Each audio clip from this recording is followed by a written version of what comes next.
Every guys, it has been a couple of weeks since we could say this, but the gang's all here, and guys, it is time to let it rip. Guys, thank you for joining us this morning. This is the show where we pick a topic, sometimes controversial, sometimes hot takes, and give our honest opinions about it. Since the gang's all here, I want to take a moment to go ahead and introduce everybody. To my right, um, you've got Pastor TC, the gaming pastor, So, pastor of Sure Foundation. Um, to the bottom right, you've got Andrew, the misfit himself, over from the ministry Misfits, as well as co host of Kingdom on the Road. And And then, is it pagan?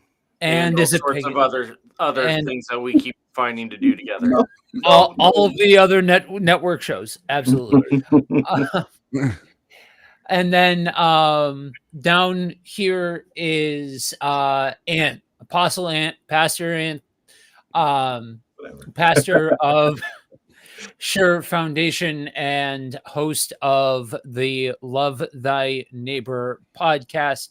Um, guys, what I want you guys to do, we're kicking it off this morning. We got a lot to talk about. T's going to tee us up with our topic for this week. But what I want you to do is, I want you guys to do me a favor. Where you're watching from, I want you guys to hit the share button. Let people know that we're here this morning. We're chopping it up. We're getting into the thick weeds. And let people know that we're here this morning. You can also feel free to navigate to that comment section wherever you are tuning in from and let us know. Like Kenji here. Good morning, sir. good morning. Glad you are with us. But yeah, we want to hear from you. These shows are always blessed and benefited by you guys and hearing from you guys in the comments section. So chime in, let us know where you're tuning in from.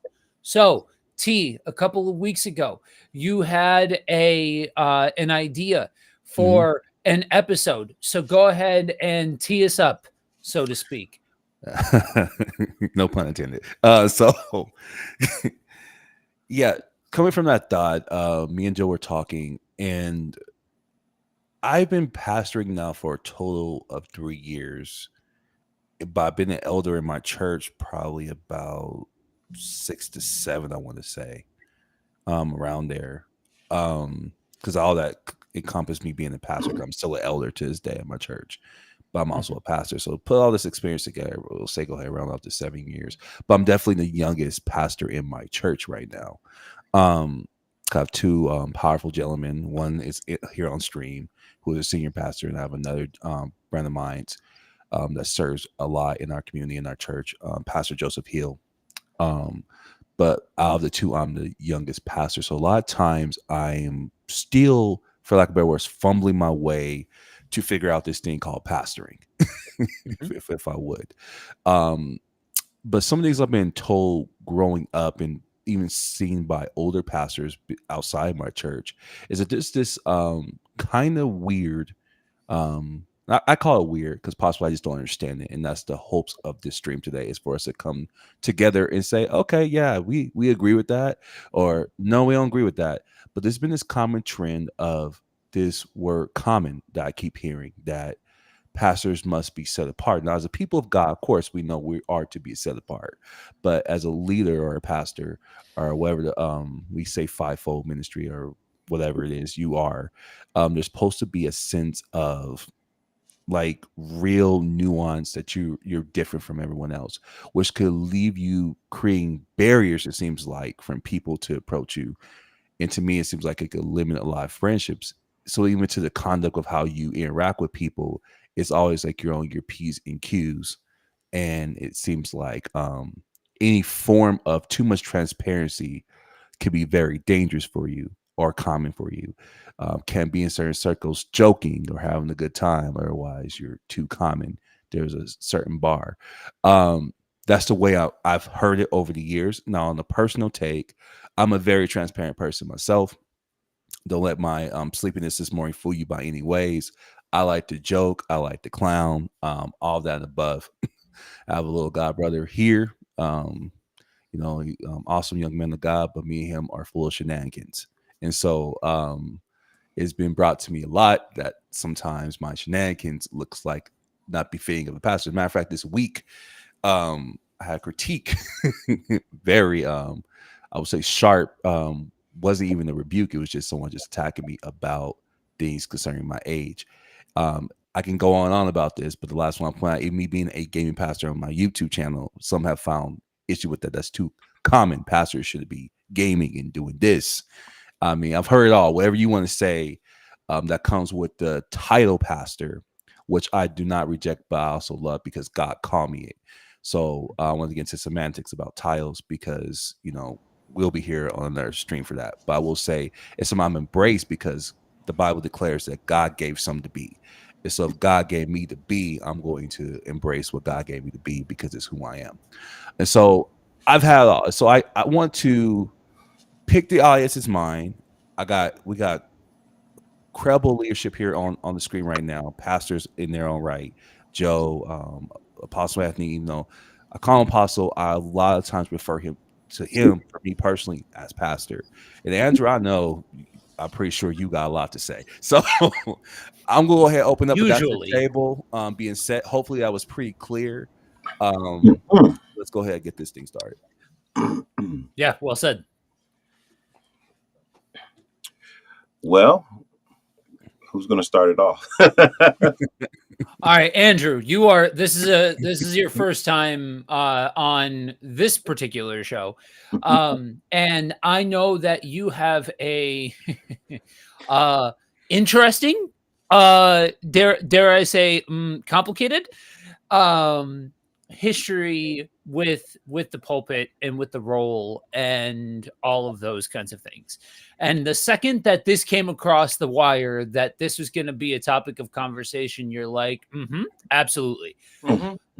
So go ahead and chime in. Let's hear from you.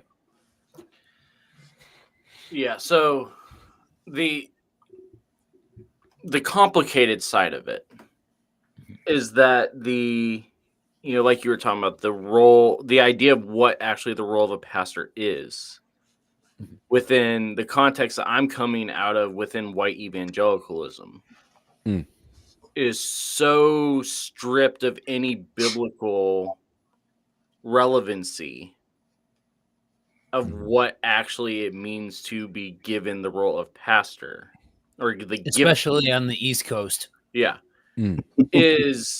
Is something where the whole idea of, the idea of what a pastor is either they think that the pastor, if they're in the church, they think the pastor sits in his office until Sunday, comes out, does his thing, sits back in there, and his only job is to wait by the phone for you to call and tell him something's wrong, so that way he can rush to it. And then they also somehow magically think that their family is okay. If they're not in the congregation, then the expectation is, oh, well, if you carry the role of pastor, then that means I have to avoid you calling fire down on me while I'm around you. And so we're caught in this mix of one just sees me as a tool.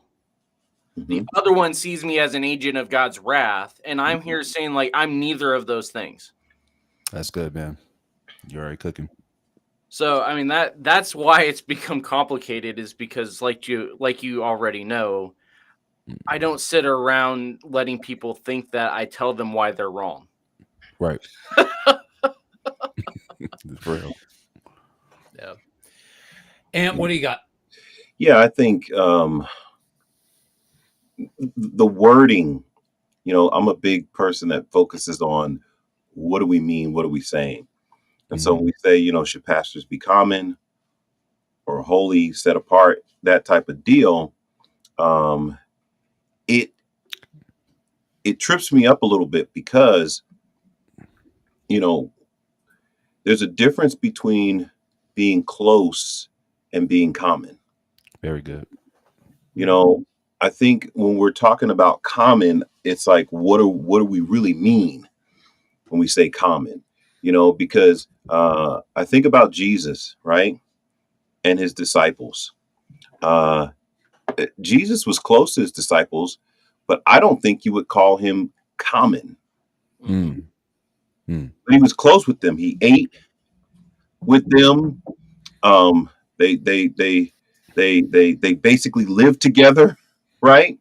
But there was always a line of respect for who Jesus was. You know, they didn't run up and, you know, punch Jesus in the arm. Hey, Jesus, what's up? What's up, man? No, they actually saw him as a leader, but at the same time, they had a question they asked. If they, you know, had an issue, they talked to him. You know, as a matter of fact, Jesus said that I no longer call you my servants, I call you my friends. Mm. And so I think it's trying to figure out what the line is that trips most people up. I'm Because- glad. Ooh. Yeah, because at the end of the day, there's a closeness, Mm. you know, in leading people in caring for souls. I think Andrew brought up something I like, because a lot of times talking to the pastor is like going to the principal's office, Mm. Yep. right? Mm-hmm. Like, well, why does the pastor want to talk to me? Why did, well, you know? And then there's the flip side of it. Are there certain things that you should stay away from if you're a pastor, that when it's time to speak into someone's life or say something that is important, or correction or direction, are you still in that place? And I'll give you one last example before I kick it over. I worked in a high school for many years. And one of the things in the high school is that the students, they need to know how much you care before they care how much you know. Mm-hmm.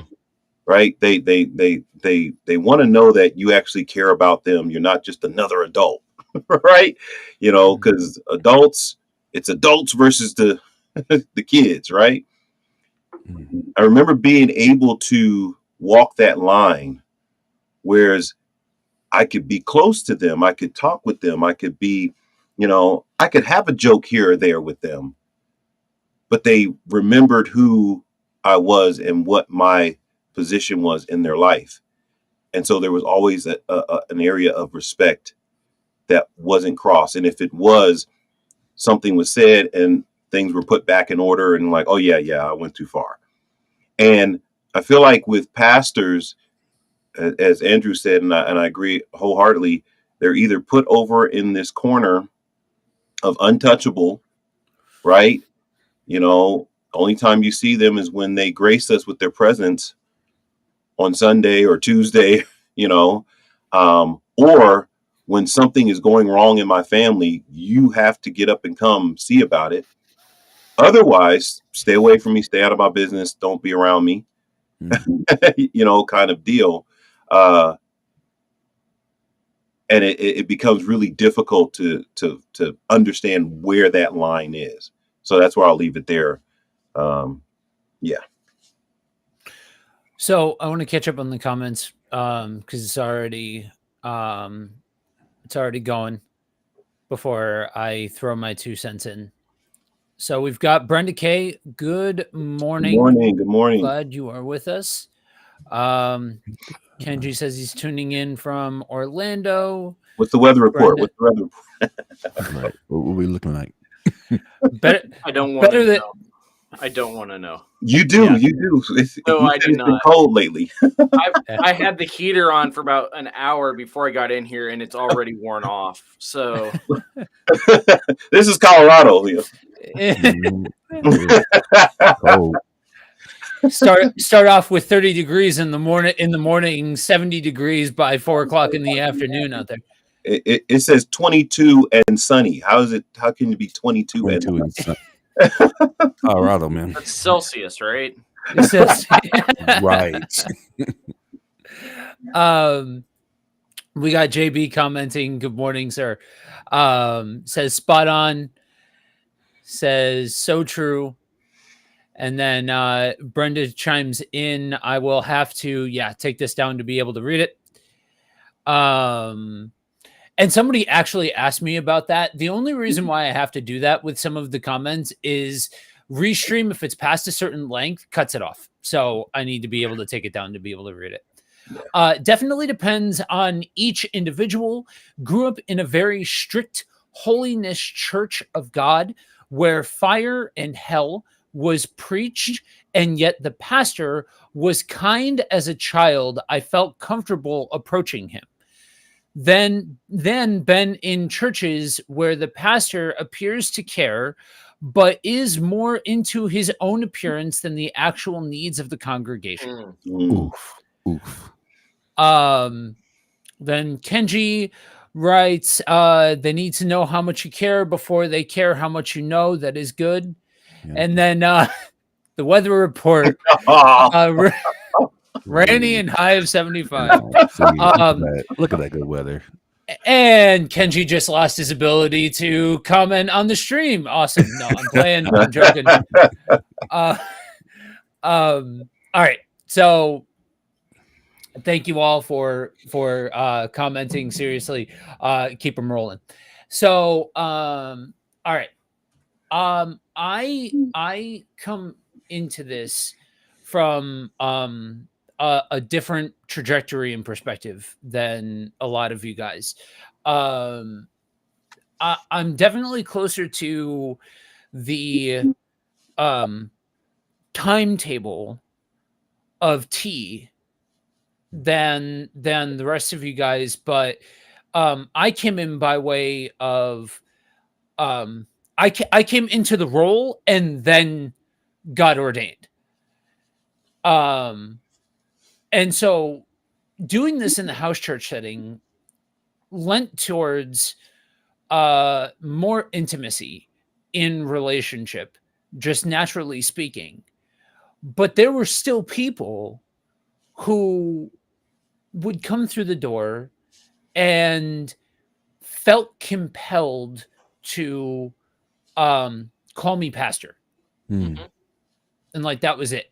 And like, but it wasn't like I don't know, you can use it as a nickname almost in certain ways, but then there's other times where it's like there's this, I feel like there's this duty to call you pastor as a sign of respect and all of that. And I'm just like, I don't know. Some people call me Joe. The people in Sure Foundation, the name is Joe Day. You know what I mean? Like it's I don't, to me, being called and qualified is not the same as this constant need to be called pastor, right? That's its own conversation as far as that goes, but it does lend to a posture and a mentality that is easy to talk about from the perspective of the person in the pulpit. It's easy to talk about that perspective, but the reality is that institutionalized is this idea from the congregation that they have to interact with the pastor in a certain way in order for it to be respectful, in order for it to be proper, and all of that kind of stuff.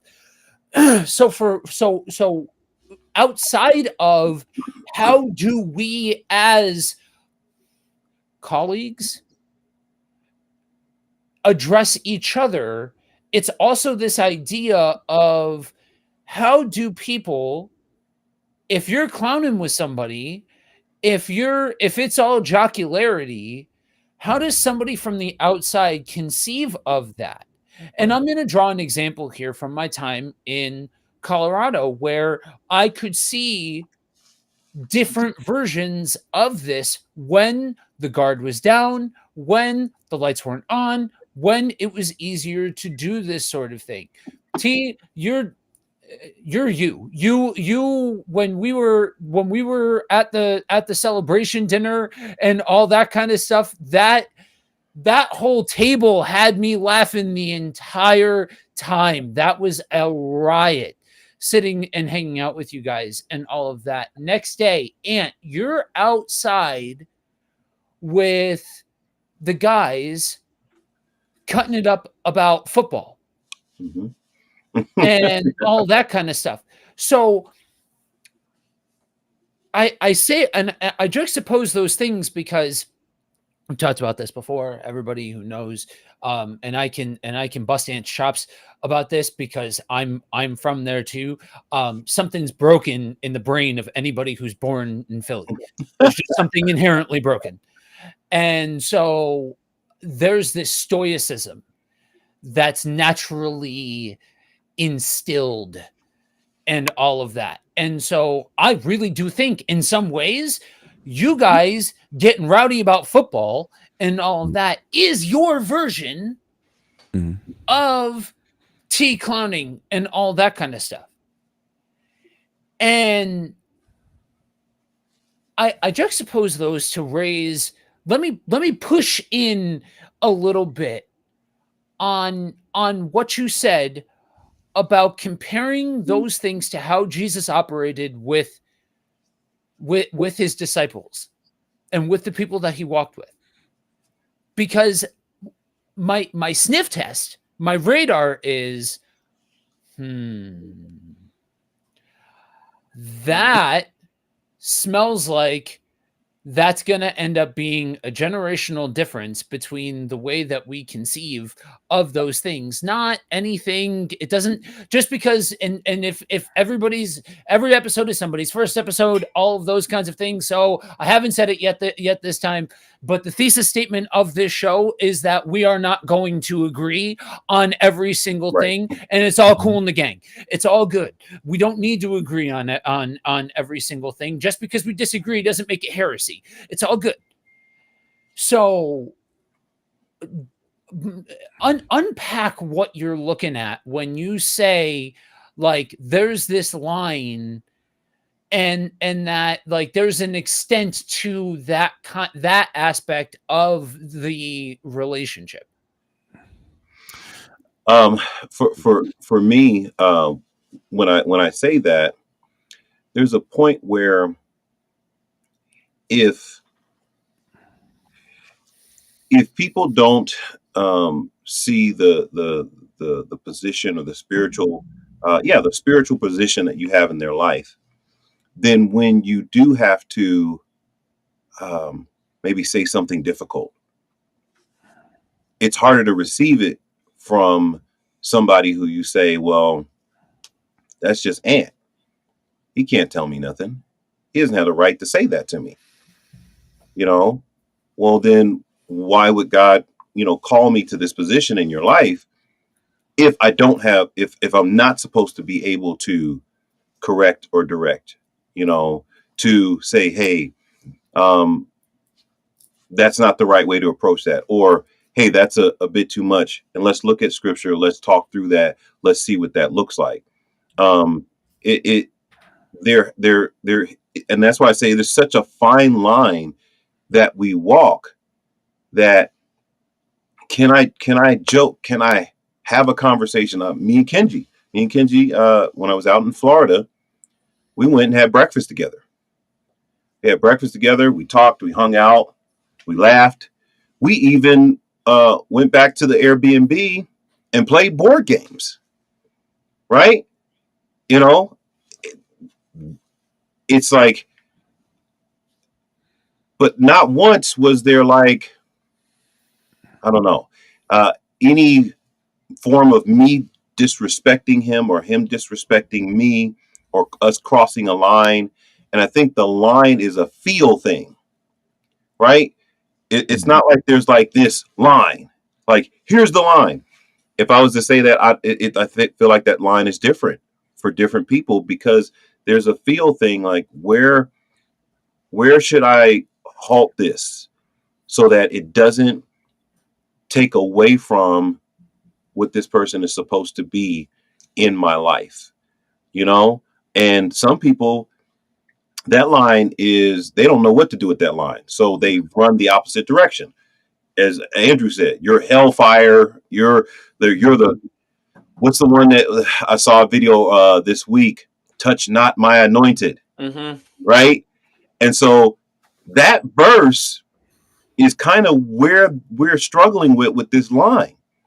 Like, okay, is the pastor just totally off limits? He can say and do whatever he wants and be, and nobody's supposed to be able to say or do anything when it comes to, don't touch him because he's God's anointed. But then you have this Jesus guy who's at people's houses. He's inviting himself into people's houses. Like, not even he's inviting himself. Exactly. And so, but yet they don't, whatever that line is, and I'm telling you, it's really hard to articulate whatever that line is. They never cross it. But yet they can have meals with them. They can sit around the fire with them. They can, have this close relationship without it being something that, as you guys were talking about earlier, from the outside, a person says, well, what is that? So I think this is why we have to have this conversation, because how do you articulate what that line truly is? And is it a subjective line? Is it a moving goalpost? Oh my goodness. Right? What is that line? Yeah, well, I've been there. To be on the other side of your comment, I think there's a time you can be respectable, or, for lack of better words, politically correct in your conduct with people, and people will still find fault to say you have no right to say that in my life. I've seen both. Yeah. I've seen people be totally relatable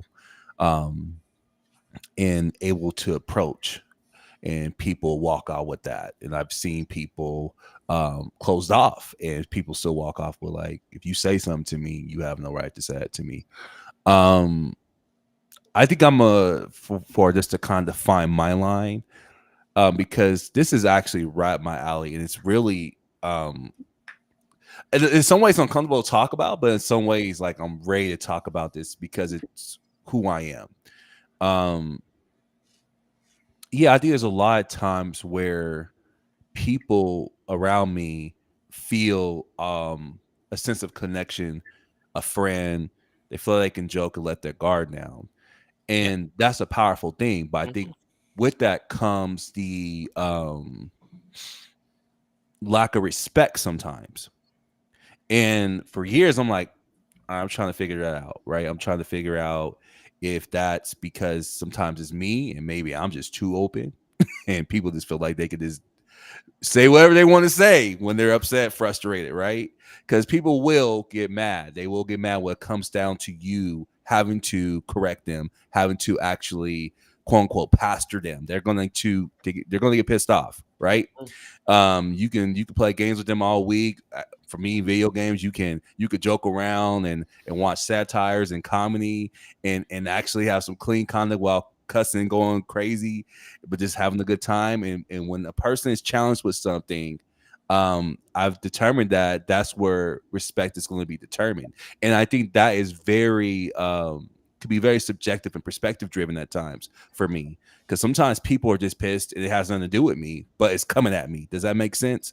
They could be mad that they have an inkling and the feeling that what I'm doing is wrong, and this is why I'm talking in the first place, but I'm not ready to change what's wrong, so I have to come at you, even though you're confronting me about something I'm already been confronted about. And so, someone's like, well, isn't that disrespectful? Because the verbiage they're using at that time may not be the most pleasant, right? It may not be the most put together. Is that not disrespectful? They're getting, quote unquote, too common. I'm going to go ahead back up to Ant's question in a second. Or, there's just times where I think the positive side of it, that people do hear you because of that closeness, because you're so close.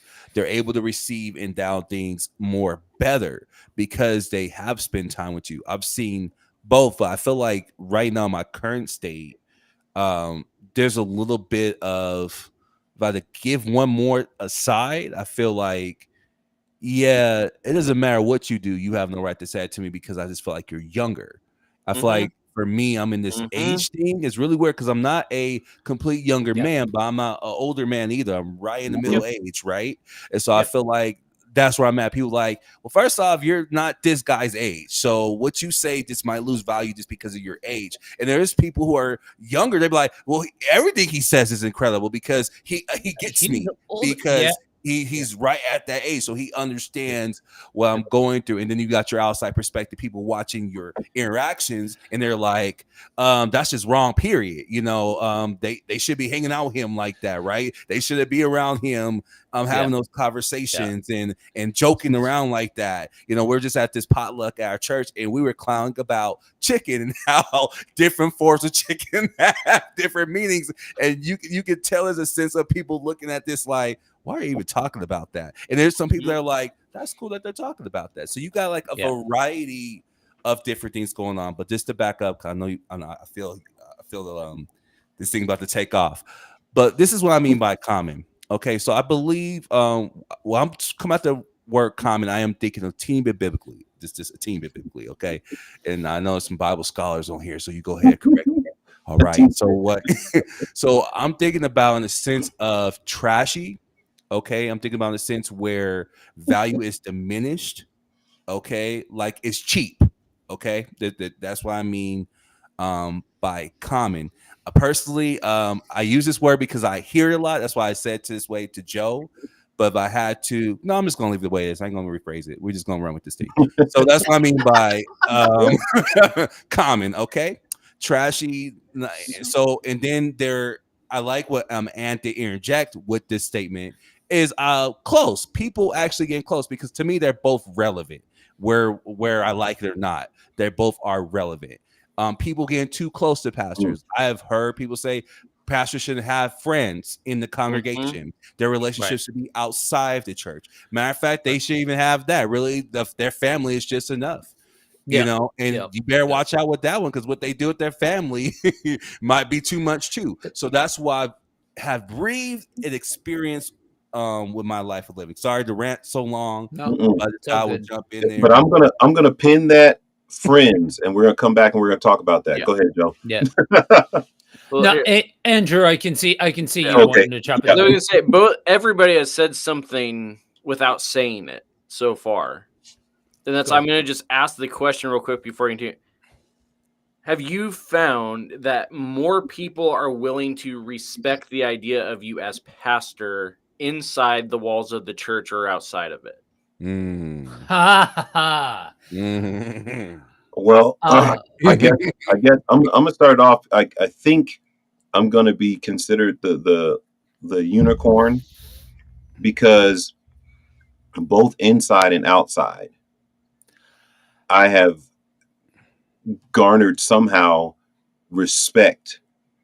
And I think it's because I've had some positions that were pastoral even without being a pastor in these other environments. I've been a coach, right? So there's the same way people call me pastor, they call me coach. So like some of my kids, they'll walk up to me in the grocery store, hey coach. And it feels the same way that it would be pastor. And so I think because of my experiences, I might be a little bit different, you know, in a sense, because I've always had those positions where people say, hey, pastor, hey, coach, you know, type of deal. And so I've always had kind of the same thing inside and outside the church. That's for me. Personally. So I want to amend, and the reason why I popped this one up on the screen is because there's a tone and tenor and posture that you conduct yourself with among people that they know that you care. Mhm. whether it be as a coach, whether it be as a pastor, whether it be as a father, whether it be as a I friend, try. whether it I be try my as best. whatever. And there's just, no, I'm not sitting here trying to blow smoke or lord you, Right. Mhm. because you're just another guy like the rest of us. Yes. Right. Thank you. But the Sure. amount of time that you've spent caring for the Aurora, Denver area as a whole, as a community, as an entire spot, that has ripple effects. And I bring up Brenda's comment because that's just a posture that I watch people have, where they're comfortable asking you for prayer, they're comfortable approaching you, and all of that. So I just wanted to throw that in because of you commenting on that particularly. I'll jump in. I think it's a yes and sort of thing, because institutionally, Mhm. I would say that it's more of the inside the walls, because that's what stepping into what some would consider real pastoring, Mm. that's what people are more accustomed to. That's the vibe check. When we talked about this a little bit yesterday, Andrew, and this what I'm about to say is absolutely nothing new for Ant and for T. I care deeply about the modus operandi of you love the community that you're in. Mhm. You care for the community that you're in. And when you've lived in the same space for long enough and you keep caring for the community that you're in, that has a way of opening doors, that has a way of eliciting conversations, that has a way of establishing relationships. And so my answer is a little convoluted because it reflects the way that I walk between worlds. It Mhm. reflects the way that I am very familiar with the community house church scene, as well as the Sunday morning model in that scene Mhm. as well. T, what about you?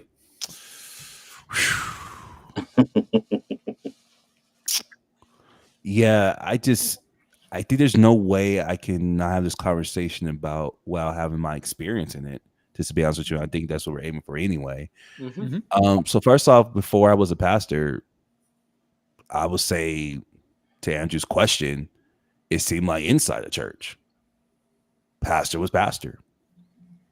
Outside the church, I didn't know the guy. And for me, that was already a disconnect because I felt like there was no way of approaching this guy. Mhm. I was a 14-year-old boy because when I came into relationship with Christ, I was 14. I didn't grow up in church. So most of my introduction started when I was 14, where I really understood what it meant to serve in the church. And I did that on my own. So my mom worked a 9-to-5 job. She was a hardworking woman. So was my father, but my father really didn't deal with church like that because of his own woundedness with the Catholic faith in itself. And so my relationship with Christ was always my responsibility at the age of 14. And so just feeling like the most important person that has been emphasized in my church, I feel like there's a fear of even going to him. Mm. And then that expanding into becoming older, going to a different church where I had to set up meetings to meet with my pastor, which I didn't find offensive, to be honest with you. Because I was like, this is the most important person in the church. So you need to schedule a time with him. And that was rare because, again, my fear of going to this person who's so untouchable. So I'm in some cases, very introverted. I'm not a very initiative-driven person when it comes to initiating conversations or things like that, when I feel very intimidated. And so there was that, or I would be called into the quote unquote pastor's office because I was doing something too edgy at the time at my age. You know, we come a long way from things in African American churches. So I'm not to isolate, but I'm talking about my experience as African American churches.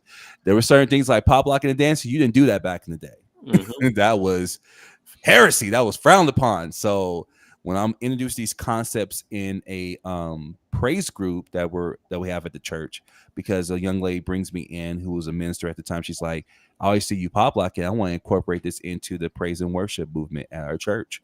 And I was crumping and all that stuff back in the day. Now I sound old because I don't know what, right? But anyway, these ideas and concepts will be introduced in. Needs to say certain church folks didn't care for the posture of that stuff being in their church, and it would go to the pastor, and the pastor would call me and having to defend myself with my own pastor and say, well, what does the Bible say? And having to take a stance of being biblical back then, even though back then I swear I didn't have a biblical bone in my body. It was just all Holy Spirit and gas. I'm just being honest with you. I didn't know how to read the Bible until I got the Sure Foundation. Okay, I read it as a very powerful book. I knew stuff was happening, but if you ask me the exegete, you ask me like Greek and Hebrew, I'm like, oh, what is that? Like, what does that even mean? So it was very weak, but I knew that God wasn't limited either. So I just felt like Holy Spirit was really leading me in the word back then. And I had him bring to my pastor, and it was incredible. And I say this to Pastor Holling here in Colorado. He was very humble. He was just like, he's right. When Baptist deacons was like, yeah, you got to quit coming at this young man. Because the scripture I used, I said, well, David, this says when he got the Ark of the Covenant back, he danced indignantly. What does that even look like? Bro danced out of his clothes. I ain't saying we should strip, Pastor, but I'm just saying there's a sense of that this type of worship made people uncomfortable back in the day. It was praise and worship to God. Because I understood that. I was always a worshiper. I always had deep, powerful worship since I've been younger. And so he was like, he right. Respect, but still, even that scenario, it was coming from a place where I'm being ridiculed and I gotta be called the pastor's options. Fast forward a couple years into my 20s, I meet Ant, and I'm my first time going to church. He actually was not there. He had other leaders involved, and they were powerful, and that was even weird because I'm just like, wait, someone's coming to talk to me after church and ask me how my experience was. They didn't send the deacon. This is actually the person that spoke, to actually meet him at his son's football game. So I'm thinking where I'm meeting Ant for the first time, surely I'm going to meet in the office or something like that. And we're meeting in a football field with his son's practice. And I'm already like, what is happening here? Next thing I'm like, I'm having relationship problems at the time. I'm like, man, I'm pretty sure he's going to use his pastoral power to tell me that I need to cleanse myself from sin and break up with this young lady, who is now my wife, by the way. That didn't happen. So obviously that was not his advice to you. No, I was totally confused, not just by his advice, but his stance as a man, as a pastor. No. And I'm just like, okay, this is weird. I'm meeting with this dude not in the office. I'm meeting him in the football field. In the office. And then he was like, yeah, if you ever need anything, call me. I'm like, oh, he said that's the wrong person because so called him. He's like, yeah, come up and meet. And we're meeting, I think Pastor, when I first started, I think I met Pastor probably 3 times a week, sometimes more than that. Sometimes I bet I do every day. I'm like, this dude gonna get sick of me because he a pastor. He gotta tell me he got pastorally things to do. And that is, that never happened. And so that's my experience. I got to go in my office and study. Yeah, he never did that. Shine up your Bible. Studying, he studies a lot, So I will walk into him studying, but it wasn't like it was just a cultural shock. And so I say for me now being the pastor, that's where I pride myself in pastoring from. Is I try to make myself approachable. And I think people have a problem with you being approachable because they want you to fit on Joe's point. They want you to be institutionalized. They just want you to be this. And that's go ahead, Andrew. That was the reason I asked the question. Because I mean, Joe and Ant know this. Any of the Kingdom on the Road listeners probably know this. I don't know if you know this, TC, or not, but Misfit was not a name I chose. No, it was given to you. It was labeled on me. Yeah. Because everywhere I have gone in a ministry setting, even before I had finished my degree and gotten commissioned and licensed and everything else, was that the people that recognized, hey, there's something different about this guy, were people outside of the church community. Yeah. I have had more people call me pastor that I have never met in person than people that have actually sat and listened to me in the pews. Yep. That's a wild feeling. That is a Right. wild feeling And that it's- people from across the world are more Right. apt to call you pastor than the people in the pulpit. And Or they're the more people in the pews. comfortable, and they're more comfortable talking to us in general. Yep. And I mean, they're part of the reason that, I was laughing a little bit, and you guys probably saw it in the group chat. There's been a guy that's been telling me for 3 days now that I'm not a pastor because I don't have a master's degree and I'm not old enough. He's one of them. And because of the fact that a large portion of our following online are people that are not believers, Right. but they still are asking and questions about what the scripture is saying and how we are actually supposed to live. So to that point, that's interesting because I have found myself, because of where the ministry started, where the house church started, who was most likely to feel comfortable walking through the door, and how things evolved from there. There was a very high number of non-believers or people who had previously been a part of the church but rejected it, that were coming across our doorstep, but felt comfortable having conversations with us and engaging with us, and then hearing from other pastors and being like, how are you doing? What does that say about your ministry that you have more non-believers feeling comfortable with you than believers? I'm like, okay, so what I want you to do, right, is I want you to grab your gimmick. It's called a Bible. And I want you to thumb through to what Jesus did and the kind of people Jesus hung out with. I don't mean to derail, because there's several things that have been brought up that I want to talk about. What I was getting to is the fact, this is where, because I saw Joe's eyes roll a little bit as well. I would not label Common as trashy because of the fact that trashy is relative. Yes. Right. But I was told part of the reason why I had people in the pews that refused to even acknowledge I was the pastor was because of the fact that I came in shorts and a t-shirt and Nikes rather than coming in suit and tie. Yeah. Yep. I agree. So real quick, before we keep this train rolling, the comments, man, is keep going. So Kenji headed out. I'm heading into an event now. God bless everyone. God bless you, Kenji. Thank you for joining us. I'm going to read off Brenda's comment that I brought up before to make a point with Ant. I definitely find myself testing people, pastors, to see if they are legit and actually care. On that note, I for sure feel the love and feel comfortable asking for prayer from Ant. Also, just feel free to chat on here. So thanks for giving that level of love. Brenda, you showed up and showed out yesterday. Hearing from you today, I'm glad that you feel comfortable jumping on these streams, engaging, all of that kind of stuff, because that is exactly what we are shooting for here. We've got Chris Rock, Pastor TC. Pastor that's my boy. That's what I call age pride. Yes. Stick a pin in that, because we're heading back there here in a minute.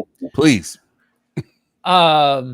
Willie G, good morning, G Berry. Berry. Oh Lord, not the chicken, he says. He says, good morning, family. Good morning, sir. Hope you are doing well this morning. All right, we have Pastor PC again. We got church folk think Since they are older, they know better, but many times they act childish in conflicts or conduct themselves as adolescent. He went there. Dude, Ooh, Yep. He's going there. bro, There it Bro, is. He is going there. you're just teeing me up. Yeah, okay, we're gonna come back to this. I need to get my bell out so we can start. right. All right, this has been the first starred comment pinned for the for the stream. You have the first one, Chris. Xandra, good morning, everybody. Good morning to Morning. you. Glad you are with us this morning. G Berry has crumping. Oh man, I feel elderly. Oh yeah, bro. When I said out my mouth, I was just like, I just aged. Just dated yourself. Like, oh, Lord.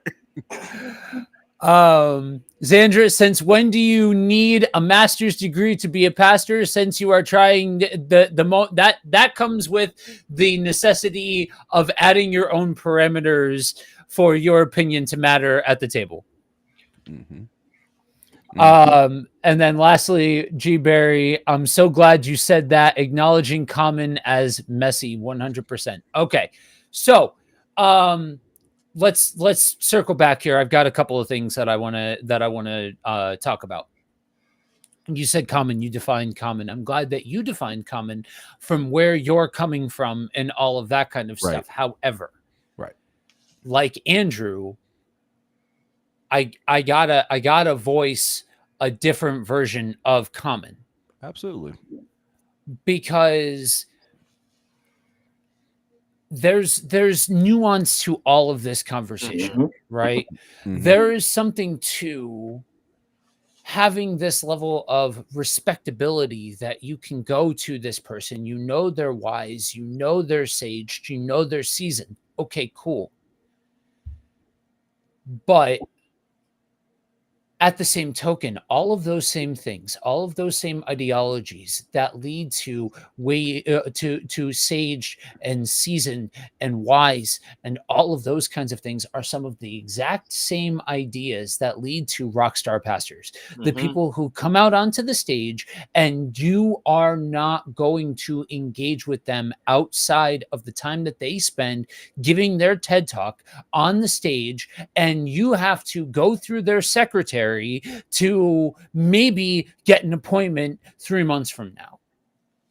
And it's somebody else's role, somebody lower on the pecking order, to do the house calls, to do the meetings, to do the actual pastoral work. It's just their job to teach. It depends on which direction that you go with all of the with those kinds of things. And so to me, with Common is less about being devalued, because that's a subjective thing. Mhm. There are some people who look at me. I don't have them in right now, but I usually am wearing earrings, right? The beard is enough. That's all you had The to point beard- to, man. The beard is what it is. We joke about it's my measure of holiness, but there are some people who are like, you heretic, how could you be defiling the temple of your body? You know, and all of that kind of stuff. I don't hide the fact that I have my nails painted. I point me to what thou shalt not paint your nails if you're a man. I missed that one. So I joke, I clown, I make jabs and all of that kind of stuff. But there's a reality to I am who I am, right? Well, and there's a difference between disrespect in terms of, well, you just don't look the part. Yeah. And disrespect in terms of, you don't have the right to tell me that my relationship with God is not where it should be. Right. And that I think is also part of where, when we look at even our title here, Mhm. if we're talking about common or holy and set apart, common, I don't think we need to be looking at this in terms of outward appearance here. We're talking, are we still in a common state Or are we as pastors trying to be holy and set apart, just like we're calling our congregations to? Amen. Because the temptation, like you were talking about for these rock star pastors and everything else, is what do I need to do to get the clicks? Right. Hang on though, before you go there, because I draw the physical appearance portion of it, because for as much as you're saying that in and of itself is not, it's not so much about that. Oh no, it's very much about that. I don't know if you, for those of you guys that have never met Ant in person and you don't know what this man looks like in person, is a big dude. Like, you see him coming towards you, he's a big cat. And some people are intimidated by that. Some people will not approach him because of that. No, but we hope that these things don't matter. We hope that these things aren't a big deal, but they are. They are a big deal to some people. Just like when we come out here and talk about the struggles and the pains that we go through. Where did we start this entire thing on with Let It Rip? What does it mean biblically to be a man? And where did that come from? That came from our men's panel, because you were one of the younger people who were willing to step forward and ask the questions about, do these terms actually mean anything within the confines of the church? And is this even how we should be conceiving of all of this? Because there's a whole generation of people who like fandoms, who like video games, who look different, who act different, and all of that kind of stuff. But we're childish. We're not the same, because we think about things differently, because we look differently, because we act differently, because it's a different generation, because it's something new. We hope these things don't matter, but these things matter. Right. I'm saying the disrespect part of it is where it's different in terms of the way we react to it as pastor. Right. But again, though, you of all people know that sometimes you're pigeonholed. Sometimes you don't get that opportunity to have that nuance. Right. You can react to things internally however you're going to choose. People are going to react or are going to act however they act. You stay the course, right? That's the idea of being being obedient to Christ. Is you act how you're going to act regardless of how other people perceive you, or how or regardless of how other people act. But hang on, along with all of that, and that's where it squares the circle. That's why I didn't want to necessarily get hung up on just the appearance portion of it, because that's not the only portion that I'm trying to point out here. Part of this whole idea of what does it mean to be a man and for you to be common and all of that. And this is the point that I want to draw out about what I bring to the table as common and all of that is I have when I got into this, when I got into pastoring, when I got into ministering, before I even thought that pastor was a thing associated with me, when it was just about getting in front of the microphone and having raw conversations about God, the one thing that I realized very, very quickly is you can have the rituals, you can have the routines, you can say the words, you can know when to say amen, you can play the game to a T, and nobody will ever know the difference. You don't need God for any of that. Relationship, that's where you need the God portion of it. And this world is craving authenticity. This world is craving real and honest and genuine. And so, yeah, we as pastors look at this and we're like, okay, that how do we should be set apart as we are calling other people to be set apart. Absolutely. But part of this conversation lives and dies on addressing the elephant in the room. That being set apart means I don't sell what's happening to me. I don't sell the things that are going on, the things that make me just another real person. And I will give you an example, guys. You guys have all heard this. If you guys have heard any of my other shows, you know what I'm about to go into. But here's the God's honest truth: is I have seen enough of this life to not take seriously any of the cliches and all of that kind of stuff. G Barry, why do you always got to come in with paragraphs, bro? Every time, every week. Dropping bombs. My entire screen shifted as soon as He's a rapper, bro. He got My spit TV lyrics. shook. It was like boom. He dropping lyrics. All right.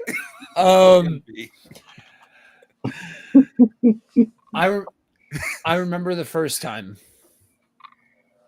since taking on the role of pastor that I opened up about Isaiah.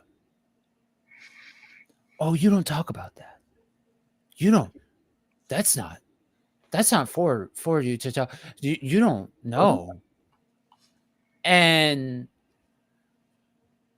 don't you believe that just meant that God had something better for you? God had something better than my son? Are you outside of your friggin' mind?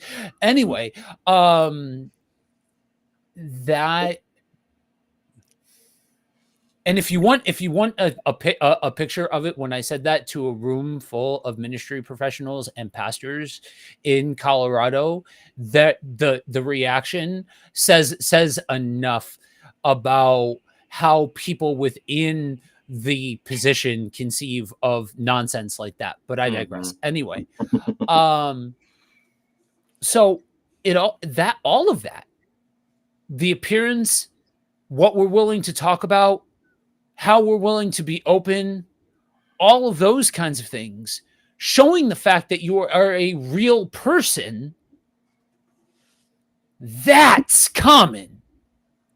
Being able to have jocularity and being able to engage and being able to meet people as a whole person, like sitting down and having a meal and sitting down and talking about boxing for 2 hours and movies, that's common. You don't have to degrade yourself. You don't have to. Being common doesn't mean that you sin or you act a certain way or something along those lines. But that's like saying reading the Bible doesn't mean that you have to go into heresy. Like, okay, like that's going so far down the road and being like, whoa, you don't want to do. Okay, nobody said anything about that. So let's just hang out in the right part of town and problem solved. You know what I mean? Like that's build up your fortress and keep everything else out. It's the Roman model of evangelism versus the Celtic. Yeah. Real quick on that one. Joe, you said something, and I'm sorry. I had to jump in here and apologize. Yeah, go for it. And I see you. I know you ready. You've been. No, go ahead. Go ahead. But yes, that's what I'm talking about. And like I said, I was going to fumble through this conversation because it's a very sensitive and vulnerable place for me. But that part, I am a human being and I have struggles. Yes. And when I'm pastoring you, there is this weird expectation that you give me your problems, but if I parallel my problems on how God has brought me through, right? Or if I even say that, hey, that's something that I struggle with to this day. There's this weird, for lack of a better word, church in these words, there's this weird shift in the conversation. Like, oh, well, wait a minute. You a pastor. You ain't supposed to feel. Let me just be real. I won't get my soapbox. You ain't supposed to feel tired, fatigued, frustrated, angry. You ain't supposed to struggle with lust, arrogance.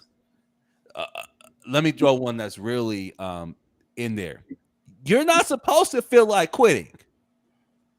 There it is. You're not supposed to not want to take other people's bricks from time to time and want to be able to take a day off. Dude, yeah.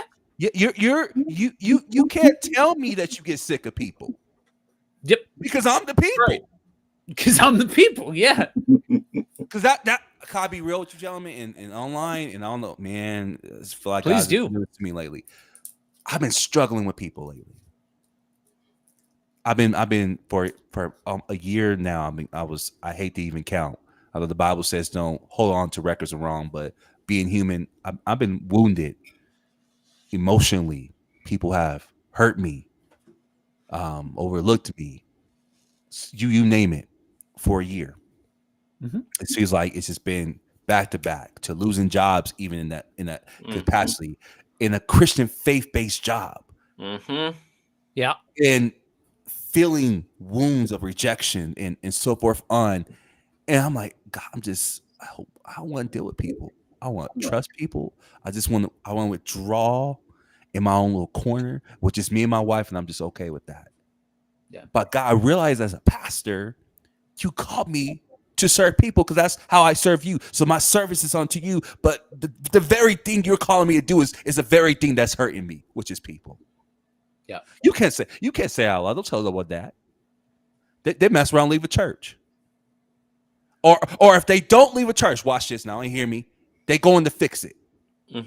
I know some of you can relate what I'm talking about. They have to fix it somehow. Well, Pastor, what can I do? Pastor, maybe I don't need you to do anything. Maybe in this moment, I need you to understand that I'm actually human.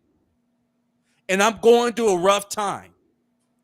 And as much as I pray and I communicate and talk to you, this is something where we can come together and maybe walk together. But that's what I mean. That's common. You don't get the right to do that. You shouldn't do that. That's too familiar. That because you have to be above me because you're the one that's supposed to help me overcome what you're feeling. And I just don't got it in me, guys. I'm gonna tell you right here on this platform, I don't have it in me. I'm never gonna be that person. If you catch me on the wrong day, I'm gonna tell you I'm having a bad day. And in the same context of conversation, you're gonna hear about how good God is too. But you're gonna hear about my feelings and how I feel. And I'll go ahead and say this because I'm surprised, Joe, you didn't touch the colorful language because you talked about appearance, but I'm surprised you didn't touch language. Because now why you gotta call me out like that? Why you gotta call me out like that? I was surprised, okay? But I will go ahead and say this: I have grown. It's just me. I can't say this for anyone else. You pick your thing. I've learned to even change my language. I've learned not to cuss in conversations. I say that for my wife. Ariel Robinson gonna hear a couple F-bombs come out about how TC or Anthony, my name, is feeling about circumstances. She's gonna hear a slew of cuss words.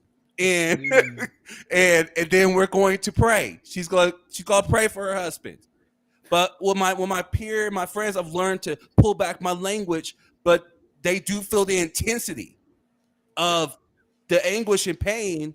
And I'm grateful for my brothers. I'm grateful for even Ant, because me and him meet in a couple hours. There's times where he's gotten raw TC. Yep. Forget titles, forget accolades. This is how I'm feeling. I'm pissed off. I'm angry. Yeah. And I'm mad at the world. Yep. And that's parts of me that I don't hide from people. And I've gotten ridiculed because of this. I've gotten slung because of this. Because whatever you want to say, I refuse to buy into the machine. Pastors are human. Yep. I've seen enough of them fall to realize they're human. Yep. I see enough sabbaticals. I see enough scandals to know that at the end of the day, these men are human and they weren't talking to no one. Yeah. And I'm not excusing the excuse of their folly or anything like that, but I wonder in the back of my mind, so what if they could have talked to someone about it? What if they could, before they had this scandal, what if they could have felt comfortable to have this conversation? Well, and part of what you said was that in order for somebody to actually hear the gospel message in your statement as far as how you're feeling that day, They've got to let you talk about why you're feeling the way you are to see how God is still good. Right. Like, well, you can't even get to the gospel message that everybody's expecting you to give as a pastor because they get distracted by the fact, like, wait, you mean you feel bad? Yeah. But I feel bad. That's why I'm telling you that I feel bad. But you can still hear the fact that God is still good in the midst of all of this. Yeah. But they don't even let us get to that part. Right. And it's interesting to me because I come from and Ant, I'm gonna clear the table here for a second. Piggyback off of TC's thing. Clear the comments, and then the floor is yours because I can see you chomping at the bit. My bad, bro. It's interesting because there are a couple of relationships that I have developed over the last year of folks that, like, there's one guy that he's like, oh, wait a minute. You're like a guy. You're like a dude. Like you are a paisan. Like that's one of that, like, but you're a pastor, but you're a guy. Like you're just another one of the guys. And like, I don't know how to describe what I'm saying in language outside of what that means on the East Coast. You know what I mean? Like, and there are other ones where, like, over time of me being vulnerable, of me stepping forward and being like, look, in the words of the great philosopher Kurt Cobain, you're either gonna love me for who I am, or I'd rather you hate me for who I am than love me for something that I am not. Mhm. I will never be something that I am not. I am with UT. I have zero interest in playing the game. That means that at that same token, in that same context, in all of what I'm talking about, of the benefits of some of the congregation that have been cool with that, at the same token, you've had some of the older folks.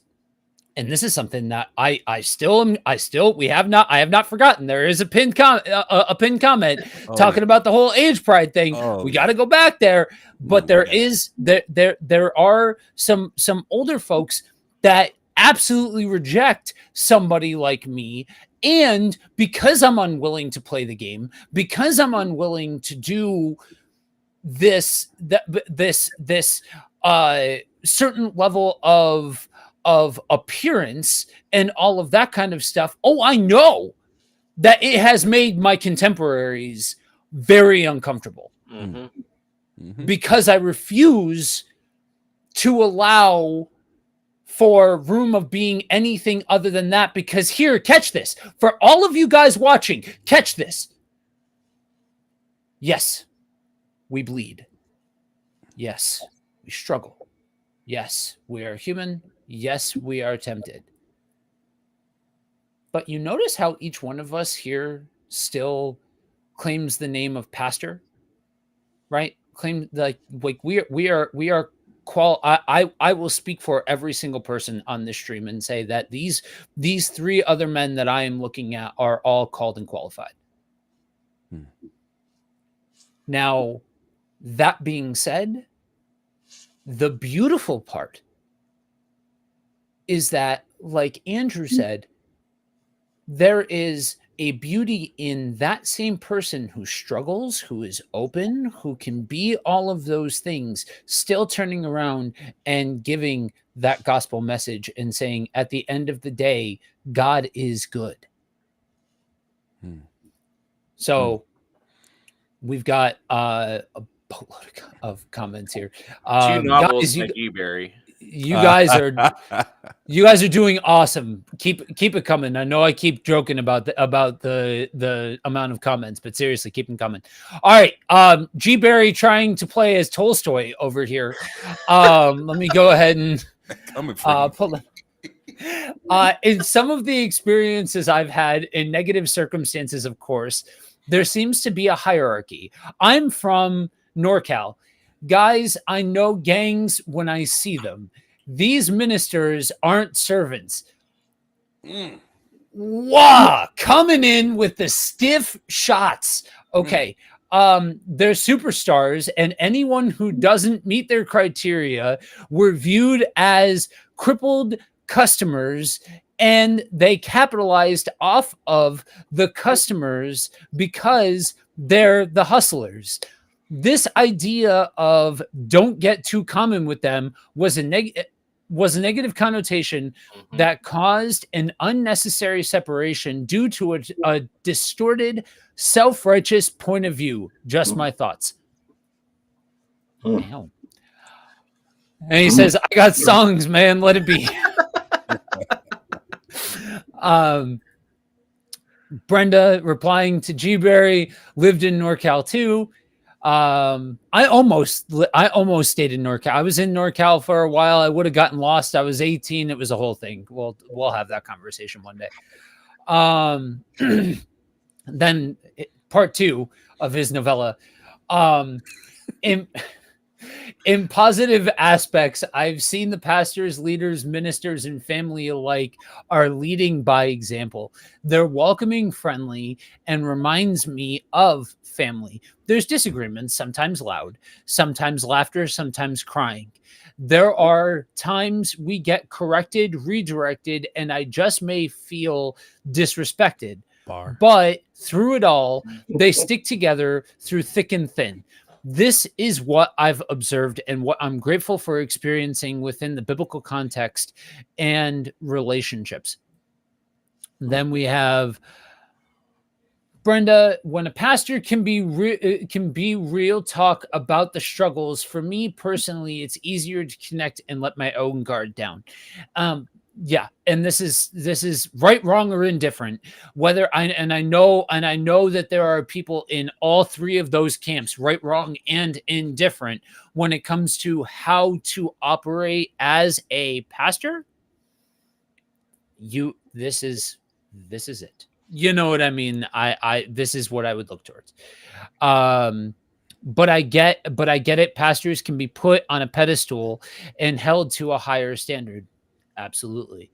And then we have Kaylin chiming in. Good morning. Glad you are here this morning.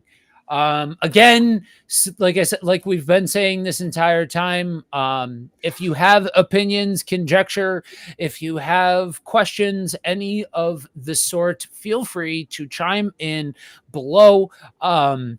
We want to hear from you. Let us know where you are tuning in from. And my man, the floor is yours. Well, there's been so much said, and it's like hard to, like, where do you start, with this? I think the first thing that really jumps out at me as we're having this conversation is that I don't think on a level, if we're leveling up and we say, okay, what people are really struggling with when we talk about this term common versus, set apart. Number one, it is people using language familiar to them to express something. Because, and Andrew will probably jump on this. There's a term in the Bible, koinonia, and it actually means common. It also means fellowship, to share, to have things in common, to participate with one another. And so from a biblical standpoint, the term common is not a negative thing. But from a cultural or social standpoint, what people are looking at as common is something that is unacceptable, that it is too close. And when somebody says too close, it means that, like you guys were saying, you don't need to share your struggles or your sins, but also on the other hand, you don't need to appear like you have no respect for your position or your office or your ministry. You don't want to, treat your office as not a big deal, because we live in a culture, in a context that says, well, I don't care about titles, right? People are railing against titles because in one sense, there's a generation that titles were everything. Mhm. Everybody was seeking a title. Everybody was looking to be called something, even to the point where you have people that are reverend, doctor, pastor, evangelist, bishop, so and so. Mm. Like, okay, how many titles do you have?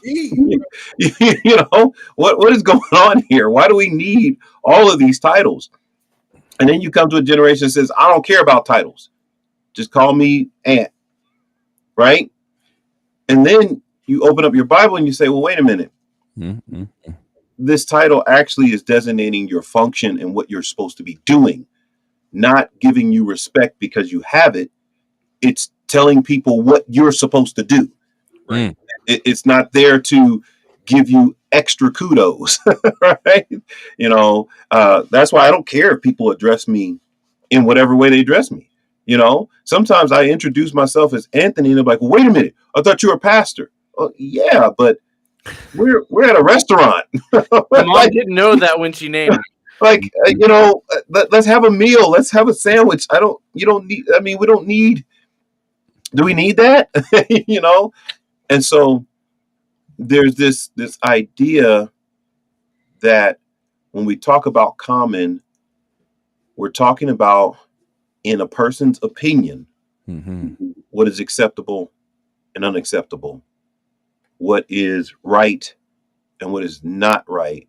We're not looking at common as what it's supposed to be, that we share with one another, that we connect with one another, that I can open up to you and be vulnerable to a certain extent, because I don't think you can tell everything to most people. I mean, I think that's just not wise to tell everything to anybody who you're talking to. You have certain people where I have to really say this and I can share this with this person because of the weight of it. Do I hold back that I had a bad day or that I'm struggling or that this is rough? No, I can say that to most people. But then there's things that Right. you don't share with everybody. Mm-hmm. Right? And I think with pastors, that thing becomes bigger. There's more things that you don't share with everybody. There's larger things. And I think Brenda's comment is interesting because they say pastors are put on a pedestal and held to a higher standard. I don't know if those two things go together. I think being put on a pedestal is wrong. Mm-hmm. Being held to a higher standard, however, I think that's biblical. The Bible says that don't let everyone be called a teacher, because they will be held to a higher standard. Mm-hmm. And I think that goes with unpacking the word, expressing what it says. I think all of us on here, when we open up the Bible, we want to be accurate. We don't want to say something that's not right. You don't go into it and saying, I'm just going to say whatever I want with this passage. No, you go into it saying, I want to say, what is right, what is in context, what is appropriate. And so even you are holding yourself to a standard when it relates to that. I think when it comes down to interactions with people, again, Paul said, I'm all things to all men that I might win some. You, as a pastor, I have to be wise enough to know who can handle what when I'm engaging certain people. And so I know a lot of people won't like this, and this is me, and I am at that. I'm actually in that next generation. I toe that line, that there's a part of me that says, well, yeah, I don't want to just do things just because I can and say the chips fall where they may. I do want to hold to a standard that allows me to walk in as many of the boxes as I can, rather than I'm going to isolate myself to this box. And if those people over there don't care, then, hey, that's on you. But that's me, right? That's me personally. this is not Bible, right? I'm not saying you, but this is for me. So this is my mindset. I want to be able to, you know, sit at all the tables, you know, and reach people in different, you know, I can go to the hood and reach them. I can go over here and you know, wherever I need to go. And so I think at the end of the day, there's so much subjectivity in this idea of what is common and what isn't, that we all have to kind of pull back and say, you know what? Why not be sensitive to the moment? Why not be sensitive to the circumstance? Why not be sensitive to the situation rather than creating this overarching, this is right over here and this is wrong? Feel the, you ever hear somebody say, are you reading the room? Right. Take the temperature of the room. Absolutely. Can you tell that was inappropriate to say that? Yeah. Well, so, you know, so that's, yeah.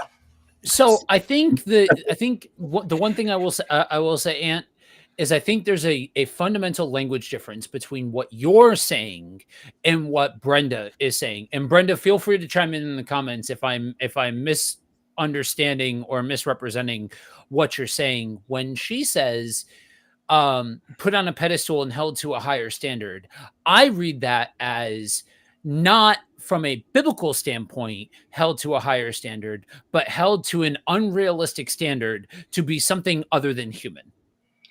Yeah, and that's why I took that part out of it. And for me, put on the pedestal and held to an unrealistic standard is what I would say. I wouldn't say higher standard. So I'm not disagreeing necessarily with what she's saying. Like you said, it's just a language thing. That's why I said higher standard. I'm going to take that and put that over here. And the pedestal piece, you know, yeah, I agree with that line of thinking. So I think it is just a language thing. Yeah. So, yeah, go ahead. Real quick, because he said a lot, and you know, for a lot of it, Pastor, I agree with you, but some of it, I'm just like, I think you made it very clear it's perspective driven. Yes, it's my perspective. Not right, absolutely. And I think yes. So let me start with emphaticals. Read the room. I think that's anybody, truthfully, in any position you might be in life, you know. Yeah. But it should be. Yeah, should be. I'll give you that. Should be. So let's start off with the role as pastor, right? Yes, if I am preaching a Sunday sermon, I'm not going to blast in a Sunday sermon that my week, I don't know. I gotta find something ridiculous to pull from. This week someone cut me off in traffic and I just gave a whole bunch of middle fingers. I'm like, I don't know. Contextually, I don't think that's going to go well, and I don't think that could distract pull that off though. Yeah, one of our pastors a few months ago actually did that. Like he's trying, and it wasn't even a week ago. It was before it was on his way to church that it happened, and he told us all. Yeah. And then it was a good actual analogy to what he was talking about. But I'm gonna pick on that. And this you're actually proving the point I'm about to point out. For me, that's when we get into semantics of language and the people that you're over or the people that you hang with. For some people, that's gonna be okay, and that's what I'm saying. This was makes this subject so rough. The point I'm pointing to when I was talking earlier is that sometimes you don't even get that right. I think if I be real there's pockets I feel like all of us have on the stream that are very unique to the world. But on a commonly large level, people are just like, you know, someone say that's unacceptable, that you're not even supposed to be wearing like that. Or this is the other side of this, right? That I was going to touch. Because of the lack of people being so relatable and be able to reach, right? Because I think that's what everybody wants, whether you're a pastor or not. People want to know, can I be heard? Can someone talk to me? And can we be human? You know, I get there's God, but how can you connect with me? How can you relate to me, right? I think that's what a lot of people are asking for outside church, inside of church, is can I be myself without the fear of judgment, right? Without the fear of rejection? Because I don't care who you are, all those things are going to hit you in some form. Now, I think the benefit from us being Christians, in my opinion, is God is there to help us deal with those things that the world is going to give us regardless. But I think it's harder when it's in the church and you get those things. You get rejection. You get people pushing you aside. You get people just putting you on. And I'm going to use the word pedestal. You just get people putting you on the pedestal, and that's it. And you get people using the high standard you have as a weapon. And there's so much. There's so much you saying there that I'm just trying to really articulate. Yep. But the negative side is that you become reckless. I was watching a video this week because if you don't know, on my channel, I react to TikToks now, and there was this pastor who brought his New Year's service in with swagging and surfing, playing a whole bunch of hip hop, and obviously trended off that because people in the church are like, you're not supposed to play music like that. And I was one of those ones that was like, where's the context? I need to understand why he made this move. Mm-hmm. You know, and then I heard his response. I was just like, yeah, not the move. You know, but at the same time, having enough understanding, I'm like, this dude's just trying to be common. He's trying to reach people in a common way. But this was very, unfortunately, dangerous. And like I said, that will take me to explain the whole video. That would take me to explain why it was wrong. And I made a whole video about it. To me, that's reckless. I don't think that's okay either. So I don't think being inappropriate to be relatable, to be human is okay, because then you start lowering God's standard. Mm-hmm. But I do think there needs to be a balance. And that's what I think I'm looking for in my life right now. Where is this beautiful balance? Where is this balance where if someone catches me at the wrong moment and they're asking for their pastor and their pastor's having a bad day, that I'm going to be there for that person. I'm not going to turn away from that person. But in that conversation of teaching and admonishing, there's going to be vulnerability on both sides. A lot of ways, it seems a lot of times, is the transaction is only one-sided. Mm-hmm. That Right. the person is going to you, right? And you got shoved down what you feel. And I'm gonna be the first person. I'm probably gonna be the unicorn using that says I don't always think that's right. I don't think we should fake it to make it. 'Cause that's what it looks like to me. Is that you're sometimes saying the face, and someone will say, "Well, yeah, you gotta do that with your regular jobs. Okay, go into your job, let your emotions affect your position and things like that." And I will agree to disagree to extent because yeah, you do. But how much longevity are you going to get out of that? Let's like right now, I work with special needs kids, and it's emotionally draining sometimes. I had a kid that just broke my heart. He was suffering in so much pain, and I had to pull myself together to get the job done. But emotionally, I'm in distress, and I was kind of grateful for our team that we slowed down and talked about that moment. Like, how'd you feel when that happened? Man, I felt like horrible. We got the job done, but that felt horrible. I feel like that's from a secular standpoint. What I usually see experience in churches is you just suck it up and deal with it, and you never go back to it. Mm-hmm. So again, I'm trying to find balance. I'm not saying that don't get it done, but I think a lot of times I don't see both. I just see I have this meeting. I got shoved down while I just do it. I got shut down all of the hell that just happened in my life, and I got me with this person, and I dare not say the unforgivable that I'm struggling to even have this meeting. I give the person what they need, and then I just keep on trucking. And it's to me that's unhealthy. And again, I will go ahead and say that's subjective, possibly. So I'll go ahead and be fair. But as someone who's a younger pastor who's dealing in a generation with so many emotions, so many identity crises, when anxiety is at the highest it's ever been before in and outside of the church, what does longevity of health look like when we're having these conversations with people? And again, that's what I think it points back to. You know, I know we didn't burn this word into the ground, but common is that's what I'm usually thinking about is that people don't want to touch this. And one more thing before I know I feel you guys itching again. I'll never forget when I dealt with anxiety as a leader. Mm-hmm.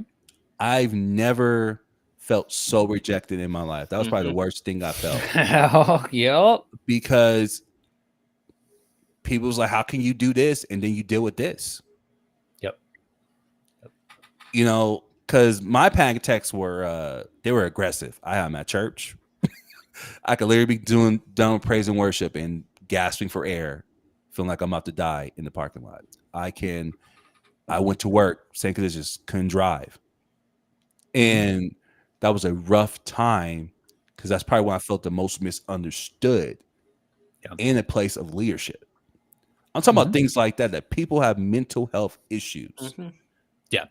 Serving God, and you're supposed to ball that up and just get the job done. Right. I don't think longevity in that is going to be healthy. And I think there has to be a better way. And like I close, I agree. I don't think everyone should know your business, but someone should. But what happens if you can't find the someone? Right. And Well, that's why I wouldn't throw out the higher standard part of the conversation, Ant, is because we need to address how that has been misappropriated. Just because it has a solid biblical context doesn't mean that we throw it out, because for everything that T just said, that level of unrealistic expectation that's held on leaders, especially those of us who are younger, and the fact that the older generation looks at us, and I'm not vaguely saying you, Ant. I'm saying older leaders look at us like, oh, you're just one of those millennials who's too soft, Right. who's too emotional, who's too all of those kinds of things. That idea that you just got to shut that down, that I ain't got time to bleed, and all of that kind of stuff. No, that's a very real conversation that needs to be a part of this if we are going to, like T said, figure out a healthy way of being able to adopt this idea as a lifestyle going forward, and not just something that we say, crap, all hell is breaking loose. Crap just hit the fan. I got to break glass in case of emergency. And now's the time where I shut myself down and I don't bleed. And that's where so my boy Antoine is the one that gave me this phrase. I think it was like episode like maybe 10 or 11 of getting started with Misfits. Is he talking about, yes, pastors are shepherds. That is our job. That is our goal. But we're sheep too. Yeah. And that is where, yes, we have a higher calling as shepherd. But we've got other shepherds shepherding us. And they've got Or at other least we should. shepherds shepherding them. And ultimately, the good shepherd is shepherding all of us. Yeah. And That's how it should where be. when we remember the fact that we're sheep, not just shepherds, there's room for us to be able to say, okay, something is not right here. I've got to have somebody I can go to, whether that's somebody in my congregation or somebody else. This is why within the CSRM world, we talk about it, the relationship levels within discipleship is you have Paul's, you have Timothy's, and you have Barnabas's. Paul to Timothy is I am teaching you. Timothy to Paul is I am learning from you. But Paul and Barnabas were equals that were able to encourage each other. And were able to listen to each other. And were even able to disagree with each other.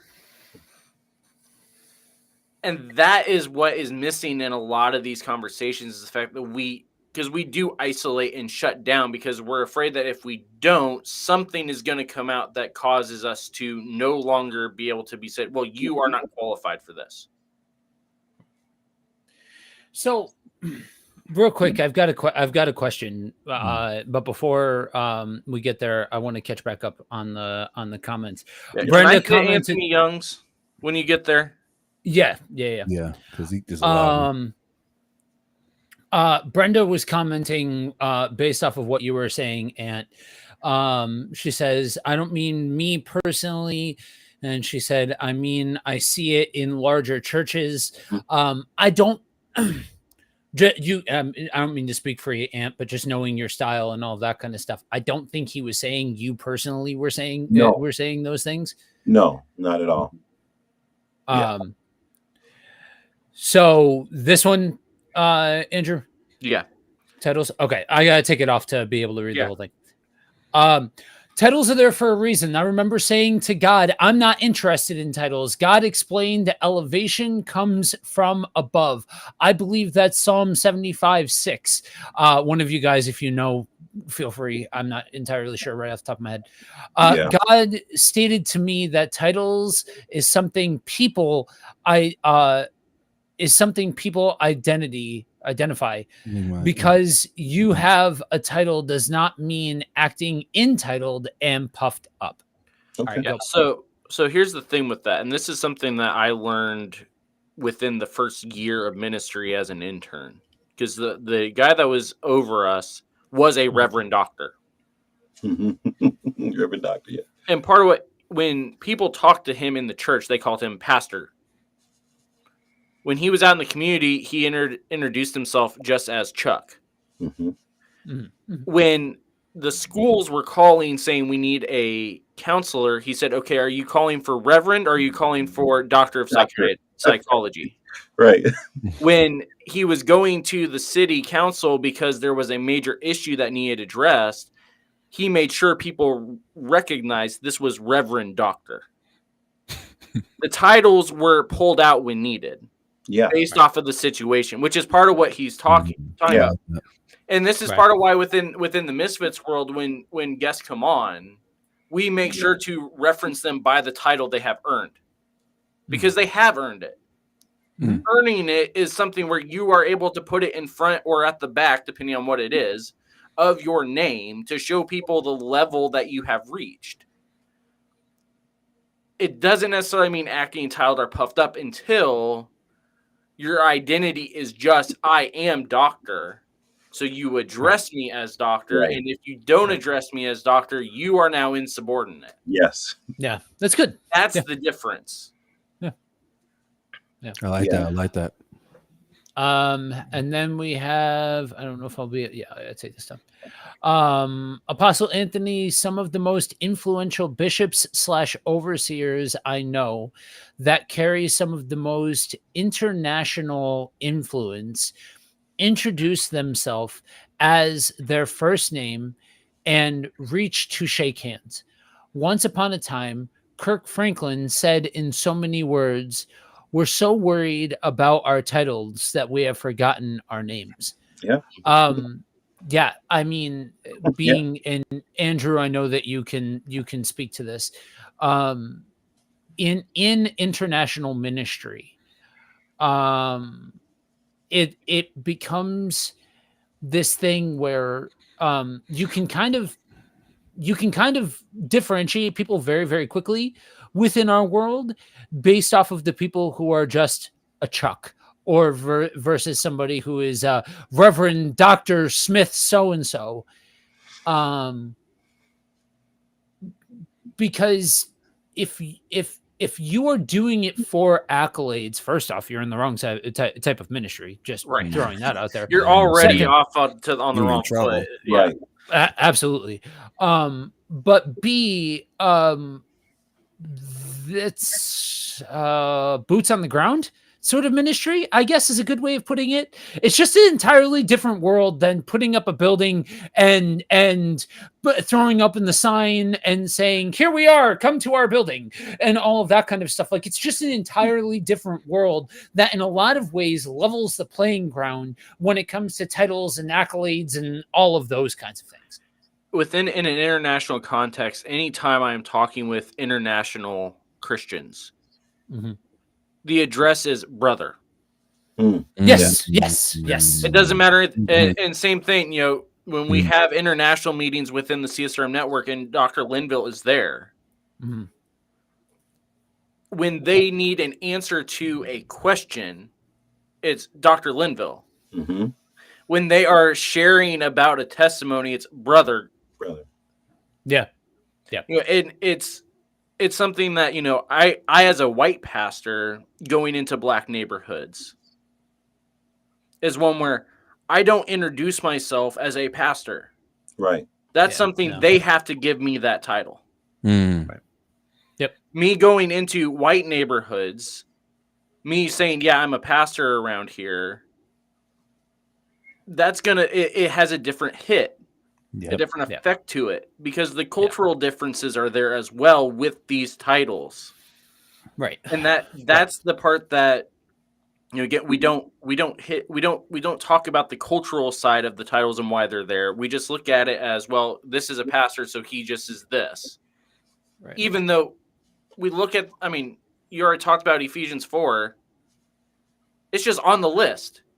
Mhm. It's not anything more than it's on the list as far as this is the set of gifts that you have been given. Yeah. And so that's what we're calling is this is pastoral ministry as opposed to an apostleship or a prophetic ministry, because it's a different set of gifts. That's all it is.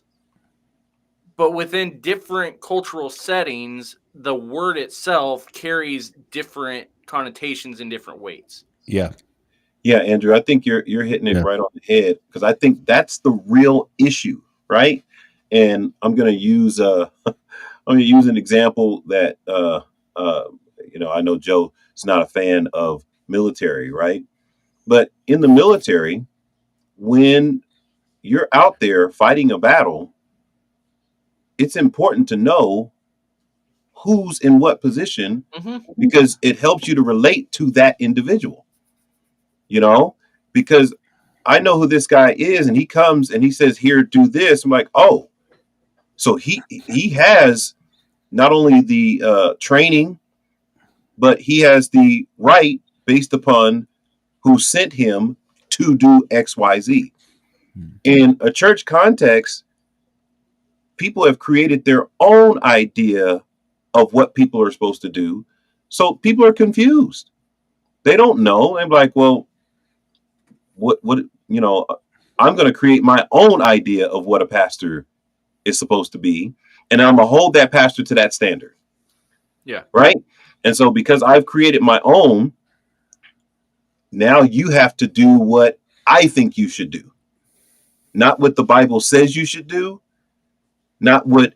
And so when I say pastor, maybe I feel like, that's not strong enough. I'm going to be a master pastor. I'm being funny, but this is actually happening in places, Right. because people want to make you emphasize who they are because they have their own idea of what this is.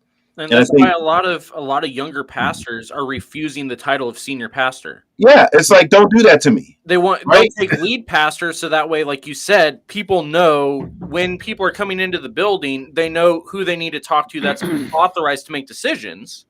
Yeah. But they don't want to be the senior pastor because they're not the senior Right. pastor. Because I'm not the They just senior happen pastor. to be the pastor that is overseeing other pastors at the moment. But it Right. doesn't mean that I outrank them or that I'm more qualified than them. It's that my gifting of administration may be a little bit higher than theirs, which is So why I I'm fulfill this role. filling this role while they are doing things that I cannot do. We are a body. That's the whole point. And that's the point I'm pointing at, is that at the end of the day, we are a body. Roles, I'm going to say roles are important. What God called to be. That is the scripture for that, so that we won't be tossed to and fro by any wind of doctrine. So these roles matter. These gifts, they do matter. But since we're talking about pastors, in my fits, and I used to hate this analogy, I'm coming to have more of a love than hate relationship with it. And you actually talked about this in your sermon, is we were talking about the gift ministries. But pastors, the more I'm thinking about it, are more like doctors and nurses. By the way, actually be more pickier, more like nurses. Because they're going to be the first person you talk to what concerns any form of ailment in your life. That's why people look at pastors like they're like, I have to tell my pastor what I'm going through, or I need this. If I even look at it in the sense that the way the Bible always uses figurative language, like shepherds, right? Because they're talking about their culture at that time and dealing with sheep. You know, they're around. The point of both analogies, they're around people. They know what people are going through. They know what people feel. But I think a lot of times the disconnect is that pastors forget that they are people too. So it becomes a weakness sometimes that if I don't realize how much of a human I am, then I can't even let the power of God flow through my broken humanity, which God came to redeem and even save. Right. So when I'm talking to people, for me, again, that's where I'm pulling from. If you're talking to me about anxiety, I'm like, the same God that delivered me and is keeping me now in my when I deal with anxiety is the same God that works and can deliver through your anxiety. Mm-hmm. You know, but if I'm too caught up and I can't tell this person I have anxiety, then now I feel like I'm limiting the power of God flowing through. Right. And I'm just saying, I think what everyone's saying is powerful, like especially what both of you are saying about cultural differences. It's powerful because it is different from every culture. Yeah. I will dare say I feel like I don't want to just limit this to the African American culture, but I really feel like I've seen more patch, don't bleed mentality. So patch, no, I agree. Get going, and maybe throw some dirt on it. Right, and maybe when you get older, you get the right to retire. Maybe, you know, but for the majority, this is your heel, this is your cross. This is where you die. This is where you go. And being younger, I used to be like, yeah, I was pumped. I'm like, that's what's up. You know, we got time for weakness here. We got time to be soft here. You know, all gas, no break, no breaks in here. My gospel, my Bible. Okay, Kevin Hart reference is done. So you embrace that. You know, as a man, I would even say you're like, oh yeah, that's it. But then you start living. You start feeling pain, and then you start feeling isolation because of that mentality. Because hey, you all gas no break. You got time to be weak, so you definitely can't talk to nobody. And then you get something happens because I'm in my 30s now.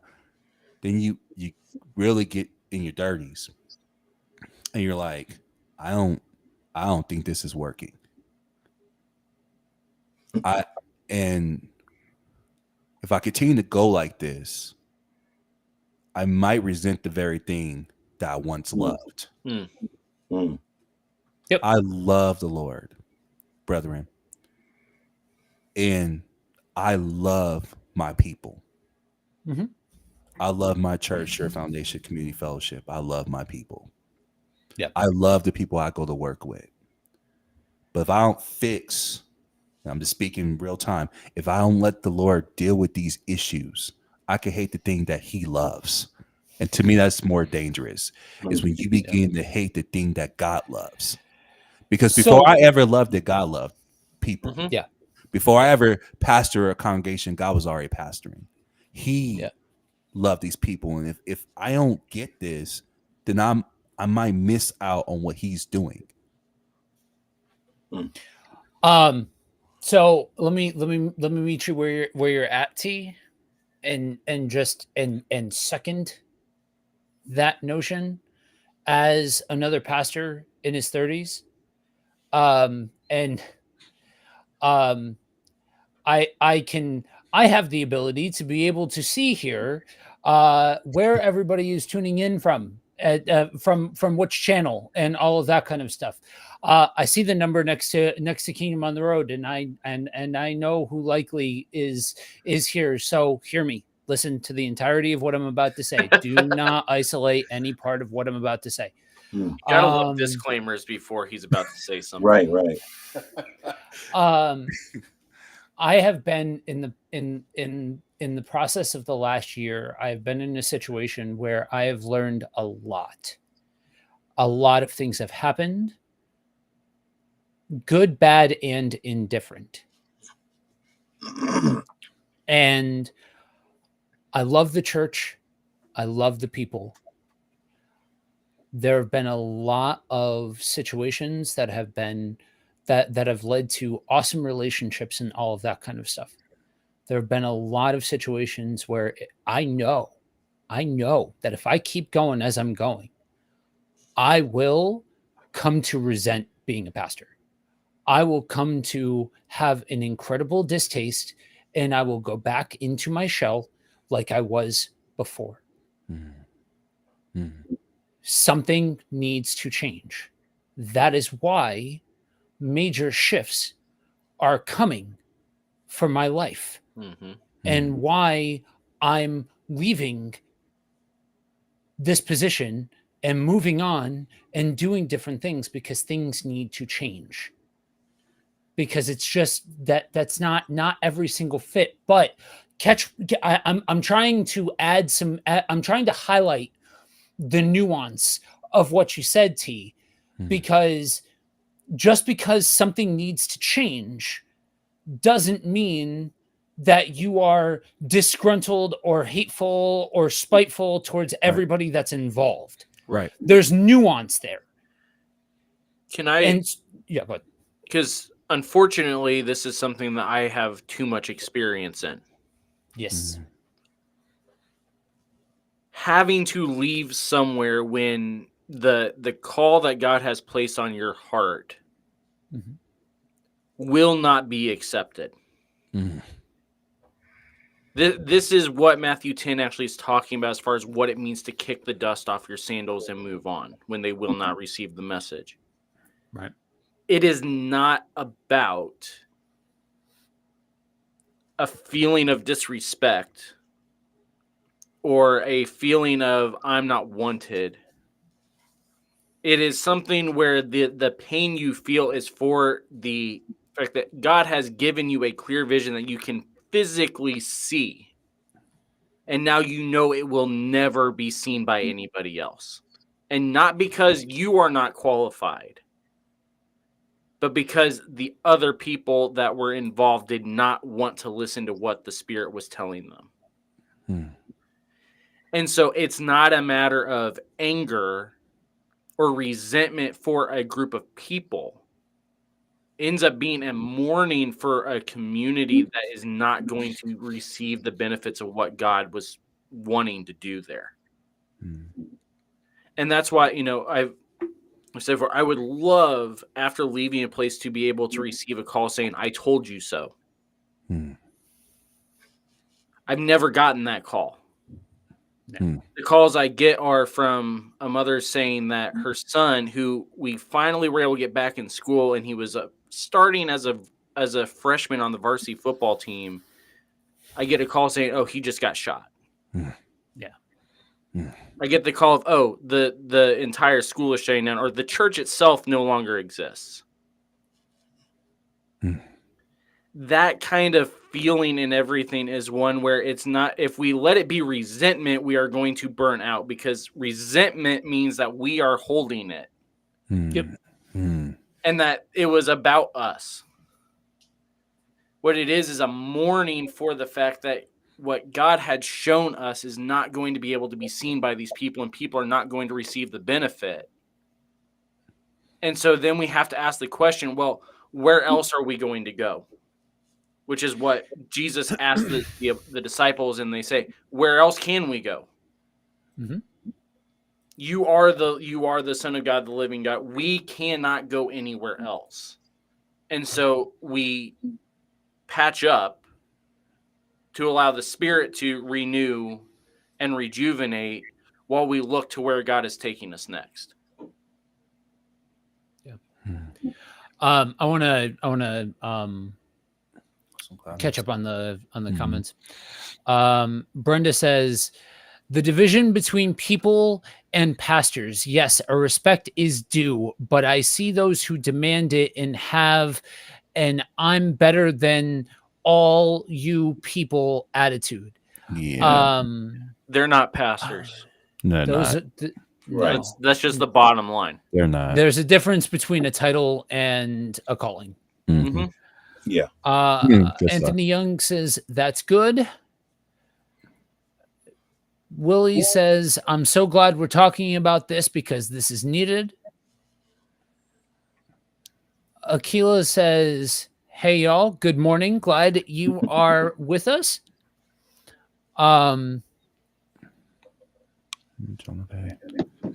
Jonave says, oh, wow. I'm surprised that all fit on there. Okay.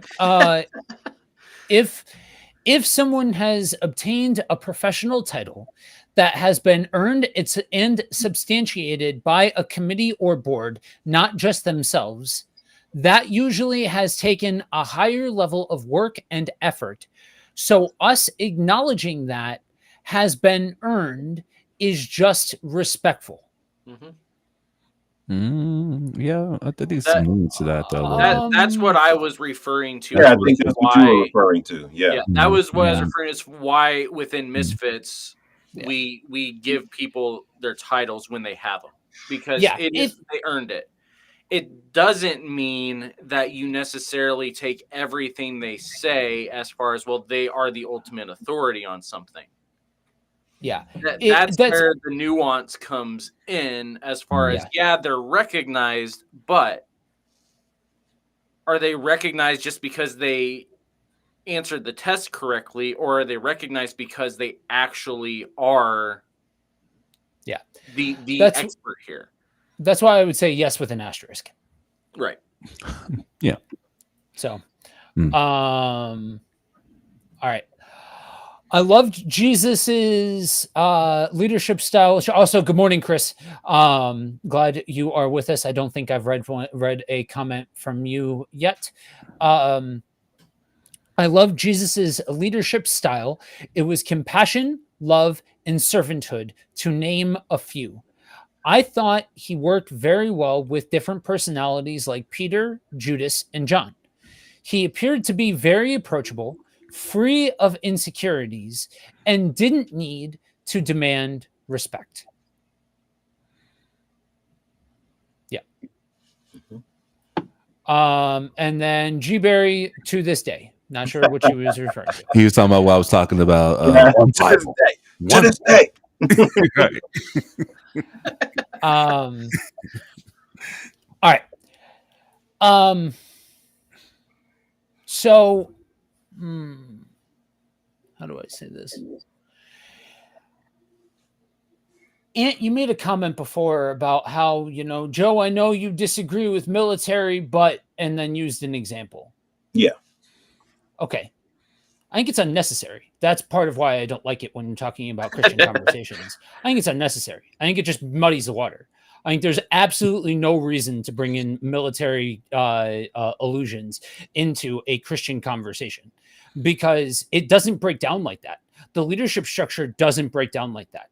If you can, if I will submit to the idea that having the accurate, clearly defined role of an individual or position is needed. That goes into what the rest of the actual point that you were making was. But I think the point stands by itself. I don't think you need the military illustration at all. I'll change the illustration then to more of my field. This is why within an athletic team, the captains have the C on their chest. Is because that they are designated to be able to make decisions that the rest of the team are not allowed to make. And they are leaders, but they are leaders that at the same time are leaders because they fit the role that they are put in, not because they are higher than anybody else, but because of the fact that this is where their skill set is at. I'm sorry, I got to say, I don't think any illustration really fits it. Just to be perfectly honest, I think any of the illustrations fall apart. I just figured that it would be more acceptable than the military for you. I get what you're saying. The point is defining, as you said, Joe, defining what this role is. That's the point is. And for most people, where is that in our world where we define what role is this role as it relates to this role? I could have, but any analogy, right? Anybody can poke holes in any analogy. Paul uses athletics, and right? and military. Paul uses military. Good soldiers. He uses all different types of analogies. So I don't think any analogy is off limits, but I don't think any analogy is going to be perfect. So I agree with you in that sense. I just threw my disclaimer out there because I knew as soon as I said military that, if you were on the stream, I wouldn't even said that. I would have just said the analogy. I mean, so I was doing that out of well, I don't want to, just throw this out there as if, everybody on here agrees with it, because I know that you don't. So that's all I was doing. Well, I think, but again, I stand by the fact that when we are trying to define these things, throwing out analogies and all of that kind of stuff just muddies the water. It just needlessly complicates everything, because this is already a complicated topic. And so trying to pull in something that has nothing to do with anything is just something that is, I don't care. Like, I feel like my point is getting lost on, I'm just the guy that doesn't like military, so that's why I'm throwing shade on this. No, I throw the same amount of shade on the athletic thing. I don't think captains, I don't think saying that using the captain analogy is any better than using the military analogy, because yeah, sure, you could throw some, if you squint and cock your head a little bit, then maybe this makes sense. No, like let's just stick to the conversation at hand, because as we continue on trying to talk about these things continue to get messier and messier and messier the more we try to make illustrations to other things, when we are obviously already in territory where people don't really have a solid ground on which to be able to really build a foundation of what does this mean? What does that mean? What does this mean? What does that mean? So I don't care. It's not about it being, I don't like military. It's about, there's no reason to confuse the issue in an already confusing issue. Like, we look at the Bible and we can point to chapter and verse, right? Every one of us here can point to, okay, so this is where the Bible talks about the qualifications of a pastor. Okay, I think any one of us could do that. And name the subject matter. We could give us a minute. We'll figure it out. We know how to read our Bibles. Okay, fine. That's us. Now, I'm not saying we are elect. I'm not saying we're special. I'm just saying that we've taken the time to learn how to read our Bibles and how to study them. Anybody can do that. Literally anybody can do that.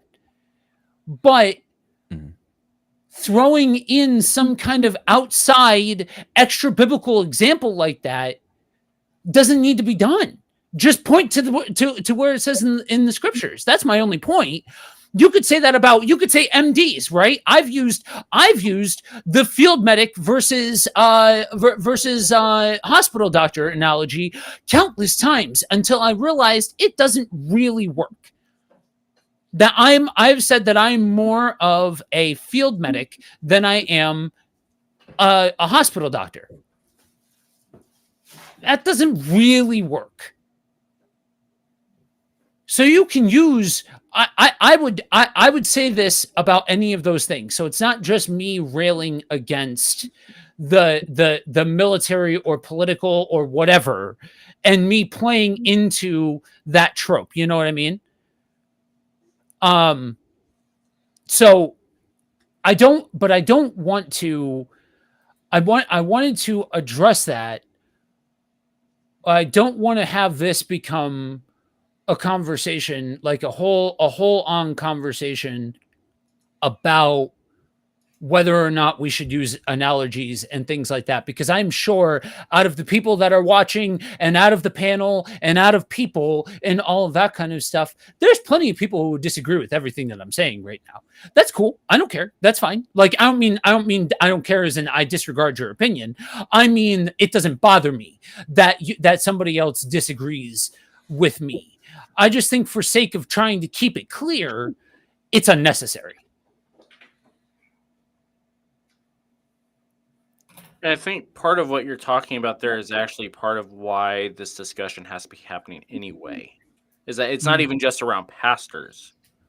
You know, this is something I've been working for a couple of months on trying to figure out how to word this. We're hoping to have the discussion here at the end of the month on Misfits, as far as the idea of the church just doesn't fit any kind of, the idea of Christian as an adjective just does not fit within any kind of worldly ideas or attitudes or anything, because everything that we do as a church is different from every other system out there. It does not fit. And so it does not make sense when it is not in a Christian context. Let me say. Oh, go ahead, though. And that's part of why when we talk about analogies, even though they are helpful, they at the same time can cause the water to be muddy, because we can't use a worldly system or even a neutral system that is in the world. I'm not saying worldly as in it's sinful. I'm saying a neutral system within a world context to be able to perfectly describe what it is we're talking about here. TC, you had mentioned at one point the idea of, we can't, when you go into a normal day job, you can't have this attitude. So why would you have it going into your job as the pastor? Well, our job as pastors in terms of a career is not the same thing as any other kind of career level job. Because we're not there for us. We're not there for building a 401k. We're not there for building wealth. We're not even there to be a part of that church community. Mm-hmm. Our ministry is, and this is one of the things that it took me a while to figure out what it actually meant until I actually saw it firsthand. Pastors, when they are going into a church, unless you are the planning pastor, that church is not your church. That church belongs to God first, and to that community. You are an outsider coming in to partner your ministry with that congregation, to see the vision that God has for that church. And so that's why if God calls me to leave, I have to be willing to let go what we've got here and trust that God's going to keep it going and move on to the next church that he's called me to. Because that ministry, the ministry of that church is not my ministry. My ministry is to the people in the church. And that church is there for their community and is doing things for their community, assuming that they're actually doing what they're supposed to be doing. They're there for the community. Mm-hmm. And so it does not make sense in any other context outside of a renewed mind of the Spirit that allows us to be able to do what you're talking about, Joe, as far as being able to, you ask us a question, we can say, give me a second, we can find the answer together here. I think to take more of a neutral stance, I hear both sides. So, but it goes to the point I was making earlier. I just feel like we hit it, but it's like, we had to talk about appearance. I know we didn't want to go there, but we had to. Because appearance is how people perceive. Where we want to believe it or not, people are very visual people in this world, in this culture, especially more so in this culture where everything is visual. That's what social media is all about. It's even proven that the more we go into social media generation, that people prefer certain visuals. Yeah. Never in a million years I thought 3 screens on one video will be appealing to somebody, but people love this stuff. So visual representation matters, which goes into our presentation physically. So there was no way as a pastor you're going to escape past this, that people see pastors as a certain way, literally. Right. And then you have language, which I think this is the nuance we're stuck on, which can include analogies and so forth on. I don't know if it's so black and white on both sides. I think where we're getting to is that understand the people you're responsible for. My heart's desire is globally for us as a church, globally, to get to a common place where the role of pastor is respected, but at the same time, the role of the man behind the role that God has called is accepted as well. There seems to be a divide there, that people can be pastors, but their humanity is isolated, which gives us a lot of unhealthy churches, in my opinion, where you see pastors struggling, you see their congregants struggling, you see inappropriate behavior, because in my belief, there's a lot going on in that area of humanity. I think John LaVey's point is actually even good, but just to be on the other side of it, to be a little bit of devil's advocate, if you would, sometimes people feel like when they do work hard for a top position, they should be more comfortable, so that way they don't have to put more work in. So there's a different side to that. And you see that in the church. You feel like people, because they went to seminary school, they have their doctorates or whatever, that they don't have to be so familiar with people. So they literally get their career, but there's no humanity in what they're doing, which is the actual reversal of what a pastor is. Because again, like I said, when we look at the role of a pastor biblically, is to dwell with your people. Is to care for your sheep. I don't care how much you know or what you don't know. If you're not doing that, you're not pastoring. If you're not shepherding your people, if people can't approach you, if you can't, like Jesus and so many different analogies of scripture use, take care of your sheep, then you're in trouble. So there's that side of we're talking about words. They do matter. But then, not to pick at Joe, we gotta be careful, because Paul will straight up use an analogy.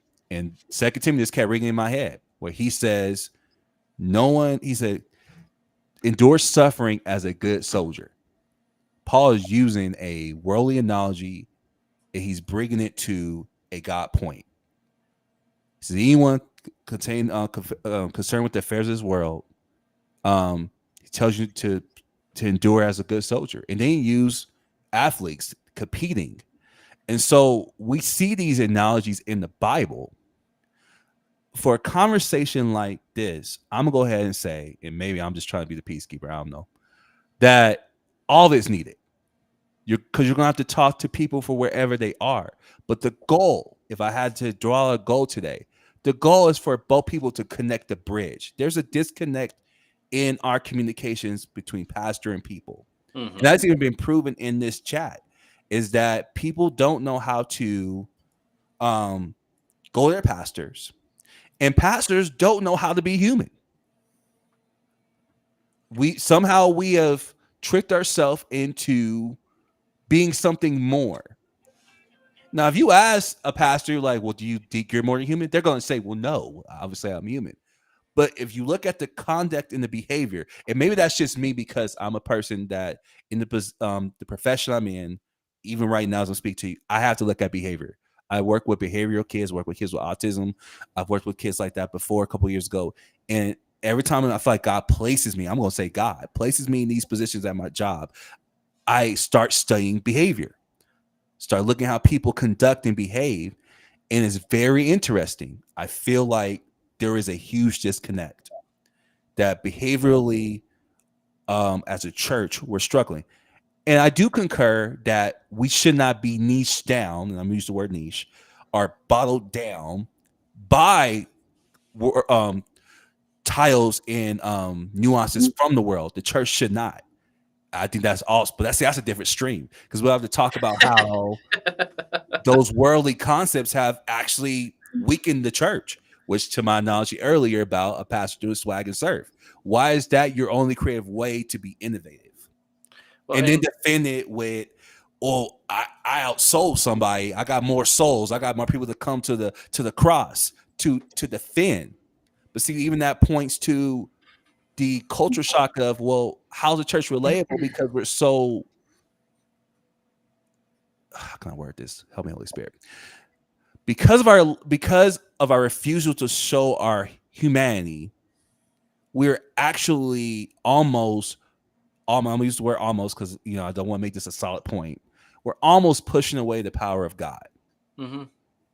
So what I'm saying is God's power is not enough, because God, the way people portray God in the church is that God can deal with certain type of sin. I don't care if you're a leader or if you just someone going to church. So he's untouchable. So God's untouchable. So God's our first pastor. God's untouchable because he doesn't like this. So I can't go to him. That starts with our view of God, right? So I can't go to God because he's untouchable. He's unrelatable. Discount the fact that Jesus wrapped himself in humanity. He went through all the things that we felt, and he overcame them. But I can't come to God. That trickles down to being the pastor. So I have to dummy him down to be more relatable. So then this is where it gets negative, right? So I have to find ways to make this guy who's so high relatable. And now it trickles down to the pastors or those who are serving. I have to find a way to be relatable, but now I'm being reckless. Mm-hmm. There's never this beauty of balance that God is holy, but in his holiness, he wrapped himself in humanity, so he understands what we feel, and he tells us that we can overcome. And now pastors, it's the same thing, because you represent him, or anyone in leadership, you represent God. You go through things, but the power of God is not knowing your life, and now you can give that to people. It sounds simple, right? I'm making this sound simple, but we overcomplicate it, or we overlook it because we get caught in certain nuances. And this is the string to show that there's certain nuances that people get so caught up on that they can't realize that at the end of the day, we're human with all these different experiences and background, trying to figure out this walk with Christ, trying to show God's power and his will while we're here on earth. Let your kingdom come and your will be done here as we're in earth. Letting God's power be demonstrated in our life through all these different experiences. And that is tricky. Sorry, I'm in there. Oh no, you're good. I would. The only thing I would change that is I would flip the cause and effect here, because I think part of the reason why people assume that they cannot go to God is because of the fact that we have, for whether it's the church that did it, whether it was the culture that did it, whether it was ancient history going back into the Middle Ages that did it, whatever. It's the stuff we've been talking about, is the idea of that if the pastor is unapproachable, then if I can't even take my sin to the pastor, and I have to change all of my behavior whenever I'm around somebody with the title of pastor, then of course God isn't going to listen to me. We have taken we sit in the middle,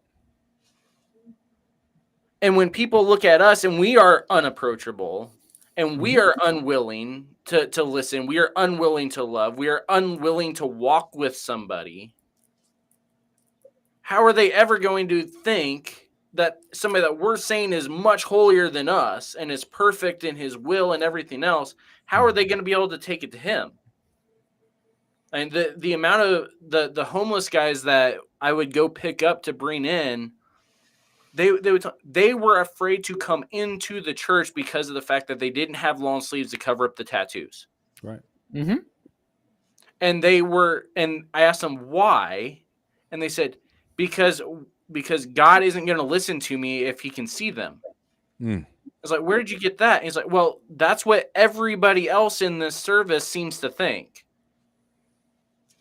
Because they are so focused on the tattoos, they don't see me. So how is God going to see me if he's even more holy than they are? Wow. So we are the cause of why people don't want to come to meet who God is. Because if we are unapproachable, how is our God going to be approachable? Right, and that's the point I'm drawing. Right, that's everything right. You said was good. I was just flipping the cause and effect here. Right. There's a flip side to that, because when you are approachable, people then take you for granted. Mm-hmm. Yes. Talk about that. And they'll mistreat you because Yes. You're not, standoffish or, you know, get on my calendar kind of person. You're a person that, hey, you can call me anytime. It's like, that's not a pastor. Right. That's not how pastors operate. Pastors don't let people, act like that around them. Like, pastor, that new guy in the men's group said a cuss word. I'm like, okay, he's new. He just started. He's not even, I don't even know if he's saved yet. He's coming to learn. So he might drop, but afterwards they're looking at you like, you let him do that. Right. It's like, well, we're working with him. He's got a long way to go, but he's coming, he's growing. Those type of things will work themselves out. But then you'll be looked at as, well, I don't think he's a real pastor if he allows people to be human around him. Right. That's what got me in trouble at one point. It was something very similar of, oh, this guy over here is, are you going to let, and so my response was, do you know his name? Right. It's like, before you come trying to tell me that this guy doesn't belong here, can you even tell me his name? Right. Because I know his name. Mm. Do you know his name? And not only do I know his name, I know his story. Right. You don't know what this person's been through. Right. You don't know what it took for them to even be sitting here right now. Right. So here's a question to something that you had said before, Ant, a while back now at this point. You had mentioned where Paul says to be all things to all people, and I don't put myself in this box and all of that kind of stuff. I fundamentally believe that I know the answer to this, but again, being the moderator of the show, teeing up this concept to be dialogued and all of that, do you view guys like T and I talking about how we are unapologetically human, that we will be ourselves, and like being committed to being ourselves within the confines of the pastorate? Do you view guys doing that as guys putting themselves in a box that says, okay, you might not like me, but I'm going to do this anyway? I don't know if I can reach inside somebody's brain and say what they're doing, but I think it can appear that way. I think it can appear that, hey, I don't care about those people over there. I only care about these people because these are the people that, get me, right? These are the people that get me. But, I can't go inside a person and say that's what they're thinking, because they may not be thinking that. Mm-hmm. They may be just voicing how they feel, at the end of the day. When I say all things to all men, I mean holding, the standard of love, no matter where I'm at, biblical standard of love, where I'm at, and being able to listen, relate, take time with, I don't care who it is, even if they are totally different from me, I'm going to engage that person. And they may even say things about me that are not true because they don't know me, because I look different. Mm-hmm. Right? But I'm going to hang out there long enough for them to see that, well, maybe I was wrong about you. Maybe just because you are different, you got to, you're on a stream with a do-rag on. Does that mean that I don't know anything? Does that mean I don't have any theological teaching that I don't know? Well, hang out a little bit and get to know me before you. And I'm that type of person when it relates to other people, is that I'm going to hang out a bit. I'm not going to let, as they used to say, don't let the smooth taste fool you. I'm not going to, let what I initially see of that person cause me to say, well, I'm not called to reach that person because they're not like me, right? I got a guy in our men's group that's a parkour, right? He does parkour. It's cool. Really, really cool to me. Other people are like, I don't even know what that is. So learn about it. Engage this guy. Let's get to know him. Another person who's a skateboard. I got a guy up here that's a gamer, right? Mhm. I'm not a gamer, but do I push that away and say, well, you know what? Because he's not into sports, I you know what?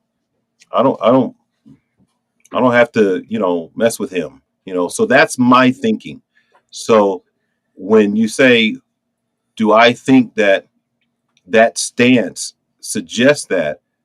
I think it can be seen that way from the outside, but nobody knows your heart, because that might not even be what you're saying at all. So one of the churches we were at, we were there to the entire purpose we were there was to rebuild this church. It was dying, it was old, everything. Part of why my wife and I were the family that was selected to go up was because of the fact that this was an all-white church in the middle of a non-white neighborhood. And I was the only one that they knew that was going to be able to try to bridge that gap. And the problem, though, was that me being me, up on the stage in, something like this, I preached one Sunday in a Browns jersey and sandals on. The reaction from the elders and from the few congregants that were left were, you aren't taking this seriously. You're not holy enough. And they started listing the problems, including the fact that I walk with a limp. They assumed that was trying to be gangster, not the fact that I had my knee replaced, knee surgery 8 years ago from catching for 20 years. They had a problem with the way I talk. It's like, I can't change the way I talk, and it's also kind of weird for people in the Midwest to think another Midwesterner has an accent. Oh my God. These sort of things. But what they also were not recognizing was that within the first 2 weeks of me being there, because of the fact that I wasn't up there in a suit and tie, because of the fact that I wasn't talking above people, and because of the fact that I was walking around the neighborhood, was that suddenly the demographics of the church were already shifting. And so when I asked them, why is this an issue for you? Their issue was that it was distracting. It wasn't holy enough.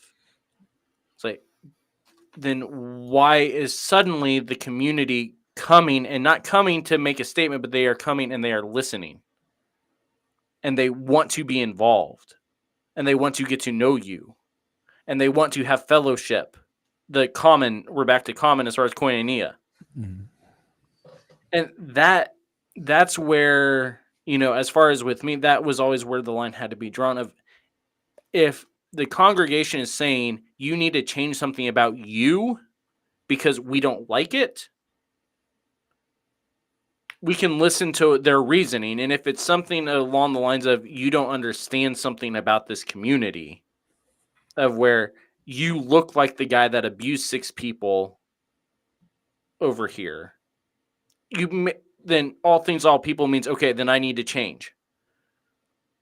If it's, you are distracting me from being able to worship because I need to feel like this is some holy sanctuary instead of a gathering of the saints, which makes it a holy sanctuary, then the issue is not with my dress. The issue is with where your heart is when you're coming into worship.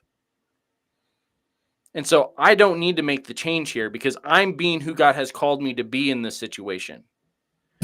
You now need to pray and reconcile what it is that God has called you to be in this situation. It's a fine line, but it comes back to like Ian was saying, it's the motivation of the heart for one. Right. But then beyond that, it's also what are we trying to do here?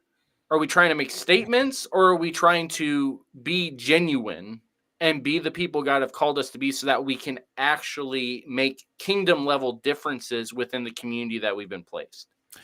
And that I concur, because I know the question was intended for Ant, but I think, or you says overall. Sorry, misread that. My bad. That's not play. That's fine. I think again, man, Andrew, that was good. That should be the focus. Is because, man, I gotta get ready to go pretty soon, y'all. But there's no way we can't skate around while talking about trauma either. Right. And what I realized about myself, and I'm going, like I've been doing this whole stream, is using myself as a catalyst to express.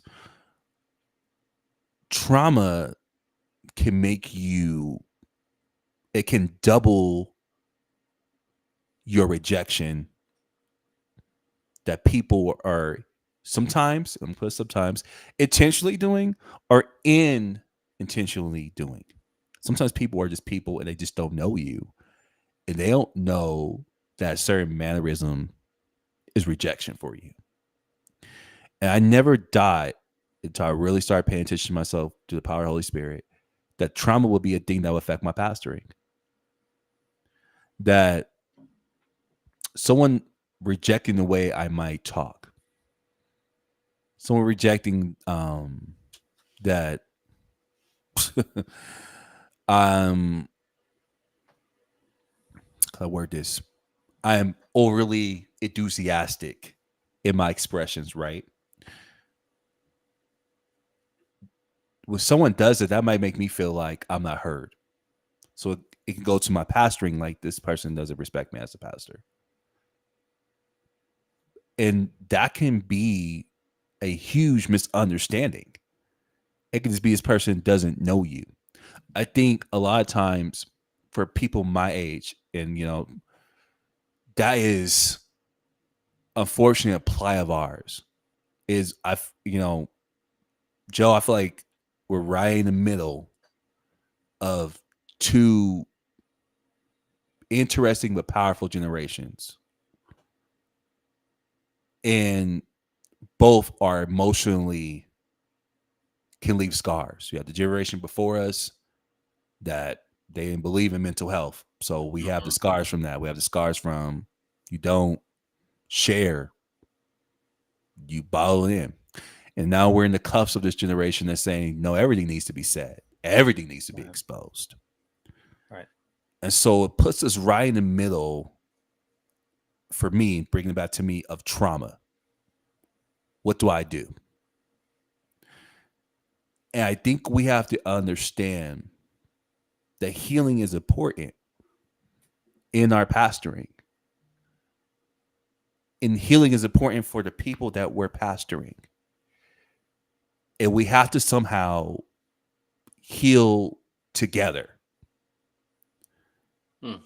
At the same time, confronting the past so that way we can heal from the past, which is our predecessors, those who are older, so that way we can connect with them. My life has literally been all of that. I've had to let go of what my parents did because I lost a parent, to accept the one that's living, to have a proper relationship with him. Yeah. Otherwise, for me, all is lost. I find that not funny that my pastoring is like that. I have to forgive those who wronged me in the past, to talk to those who are in my future, in my present. Mm-hmm. I have men that are now younger than me that I'm pastoring, that sometimes, oh man, feeling a little emotional. Sometimes looking at, damn, I feel like looking at myself. And I have to make the choice of not making the same mistake that people who are older than me made with me when I was that age. Yep. Such a delicate balance of trying to communicate the will of God to that person at that age frame. Yeah, people my age that I'm also pastoring, that I'm communicating with them the cadence and the heart of God. And now I have people that are older than me that I'm pastoring, having to be brave and debunk some ideologies that are not biblical. Right. I mean, they sound good on paper probably, but they're not good. So I hear about being all things to all men. That's why I literally think about what's in your environment that Right. you have to address and talk to.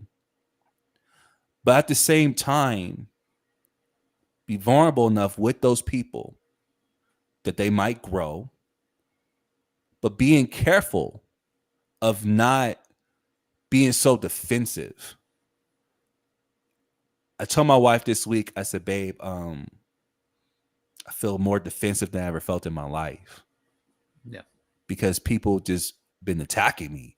And I almost can't discern what's truth about me as a critique or someone hurting me. Yep.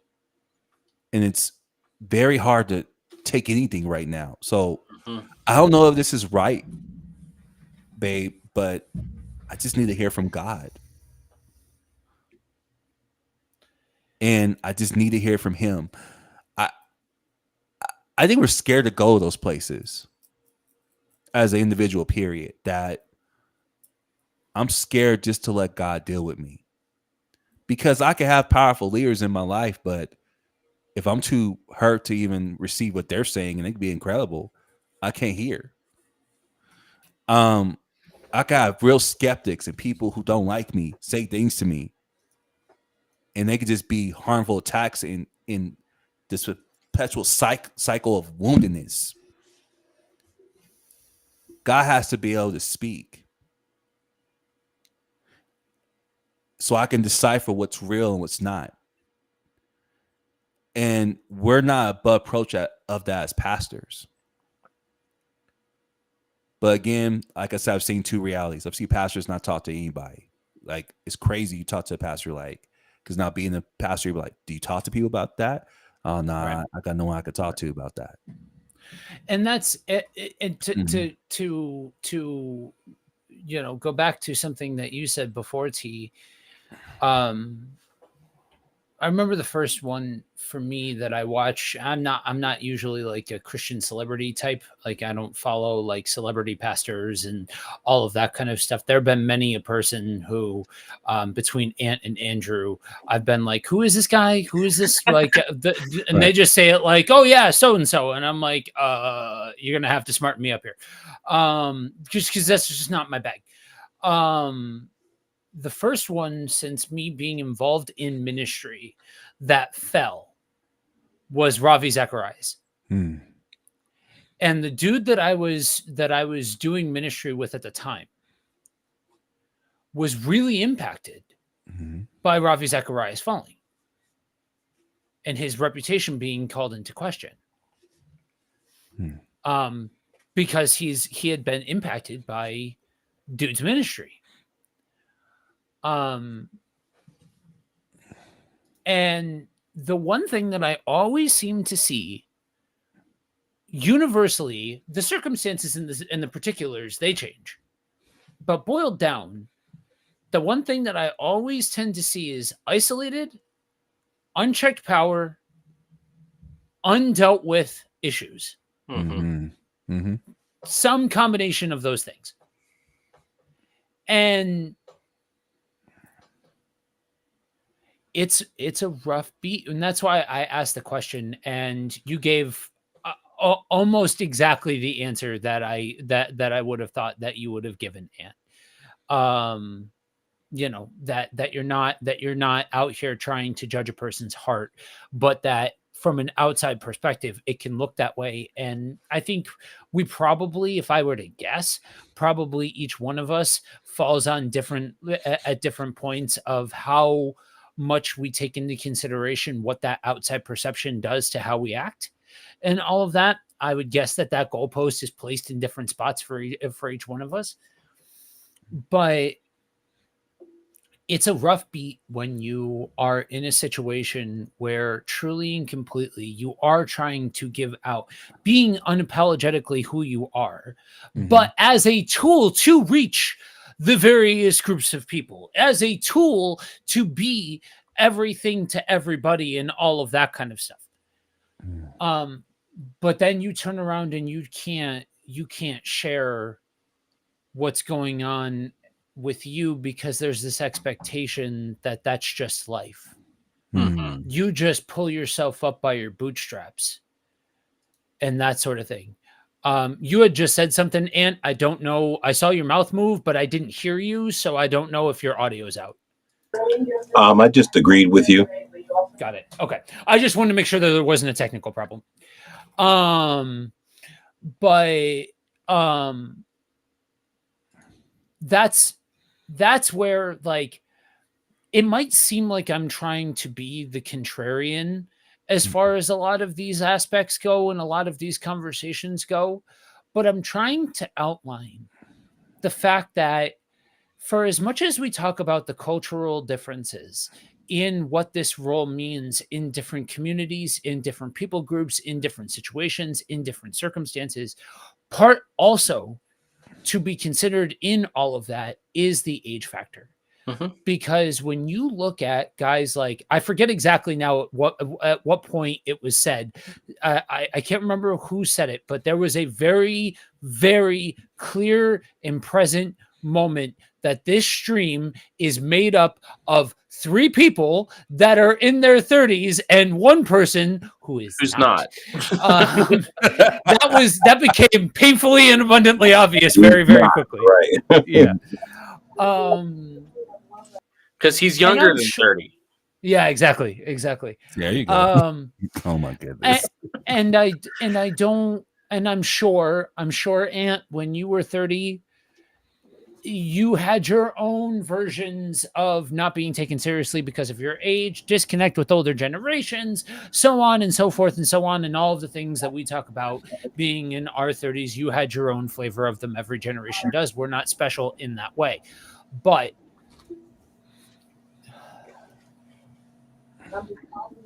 when we chart this course of being unapologetically us and being common and all of those kinds of things, to bring it back to the beginning,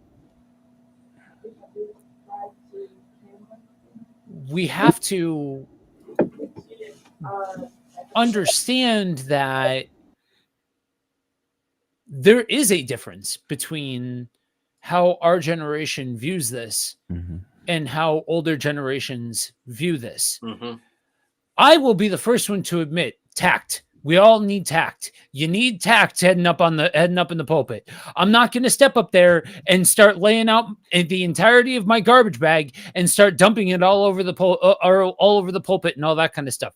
That's me just grabbing bricks out of my bag and lobbing them at people. I'm all for tact, right?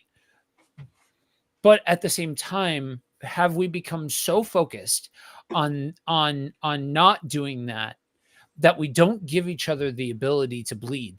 And that's one thing to talk about from the congregation. That's another thing to talk about from our contemporaries within the pulpit.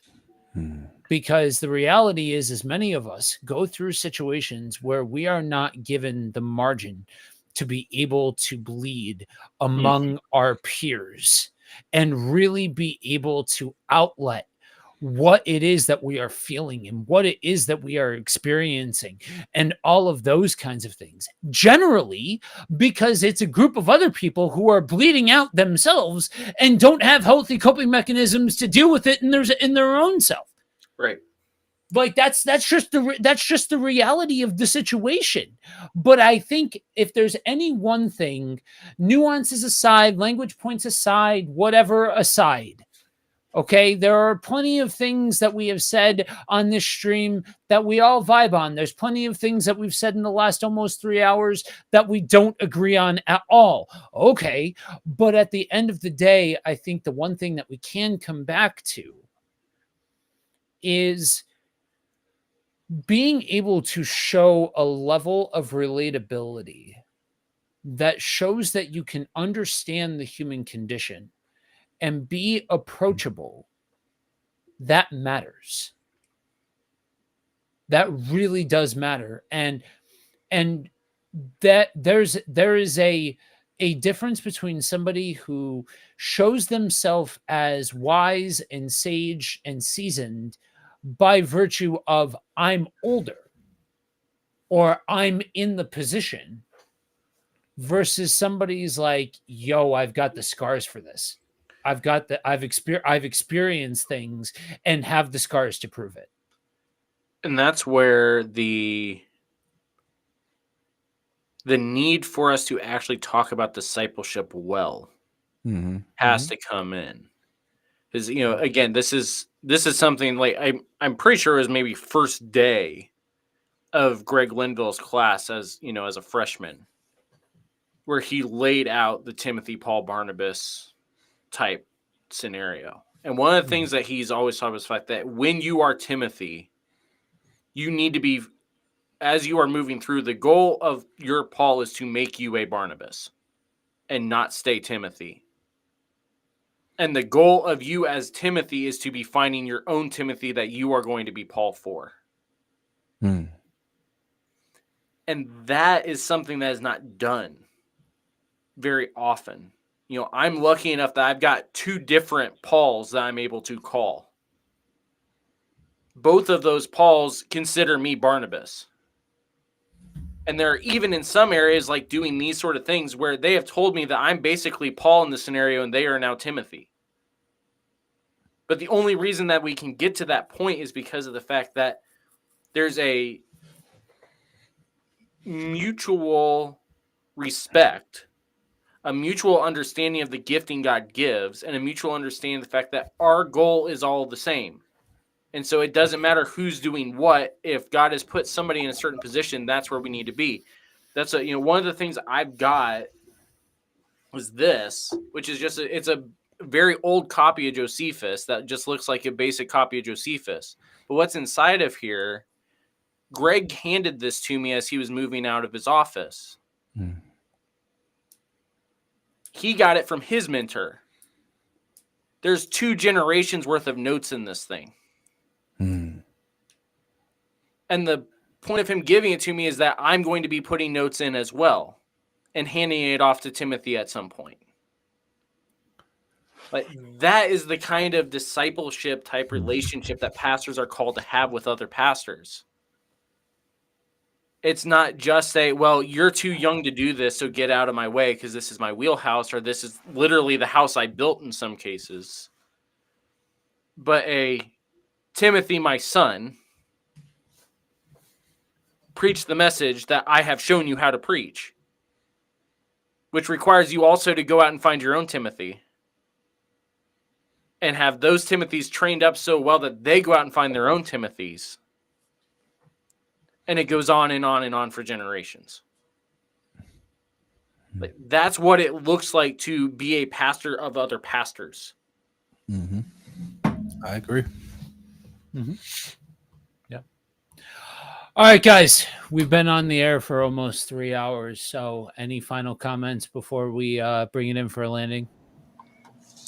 I would like to say that I really enjoyed your comment, Andrew, about the goal being for people not to remain as Timothy and Titus, but them to become Barnabas, and I'll even include Silas, right?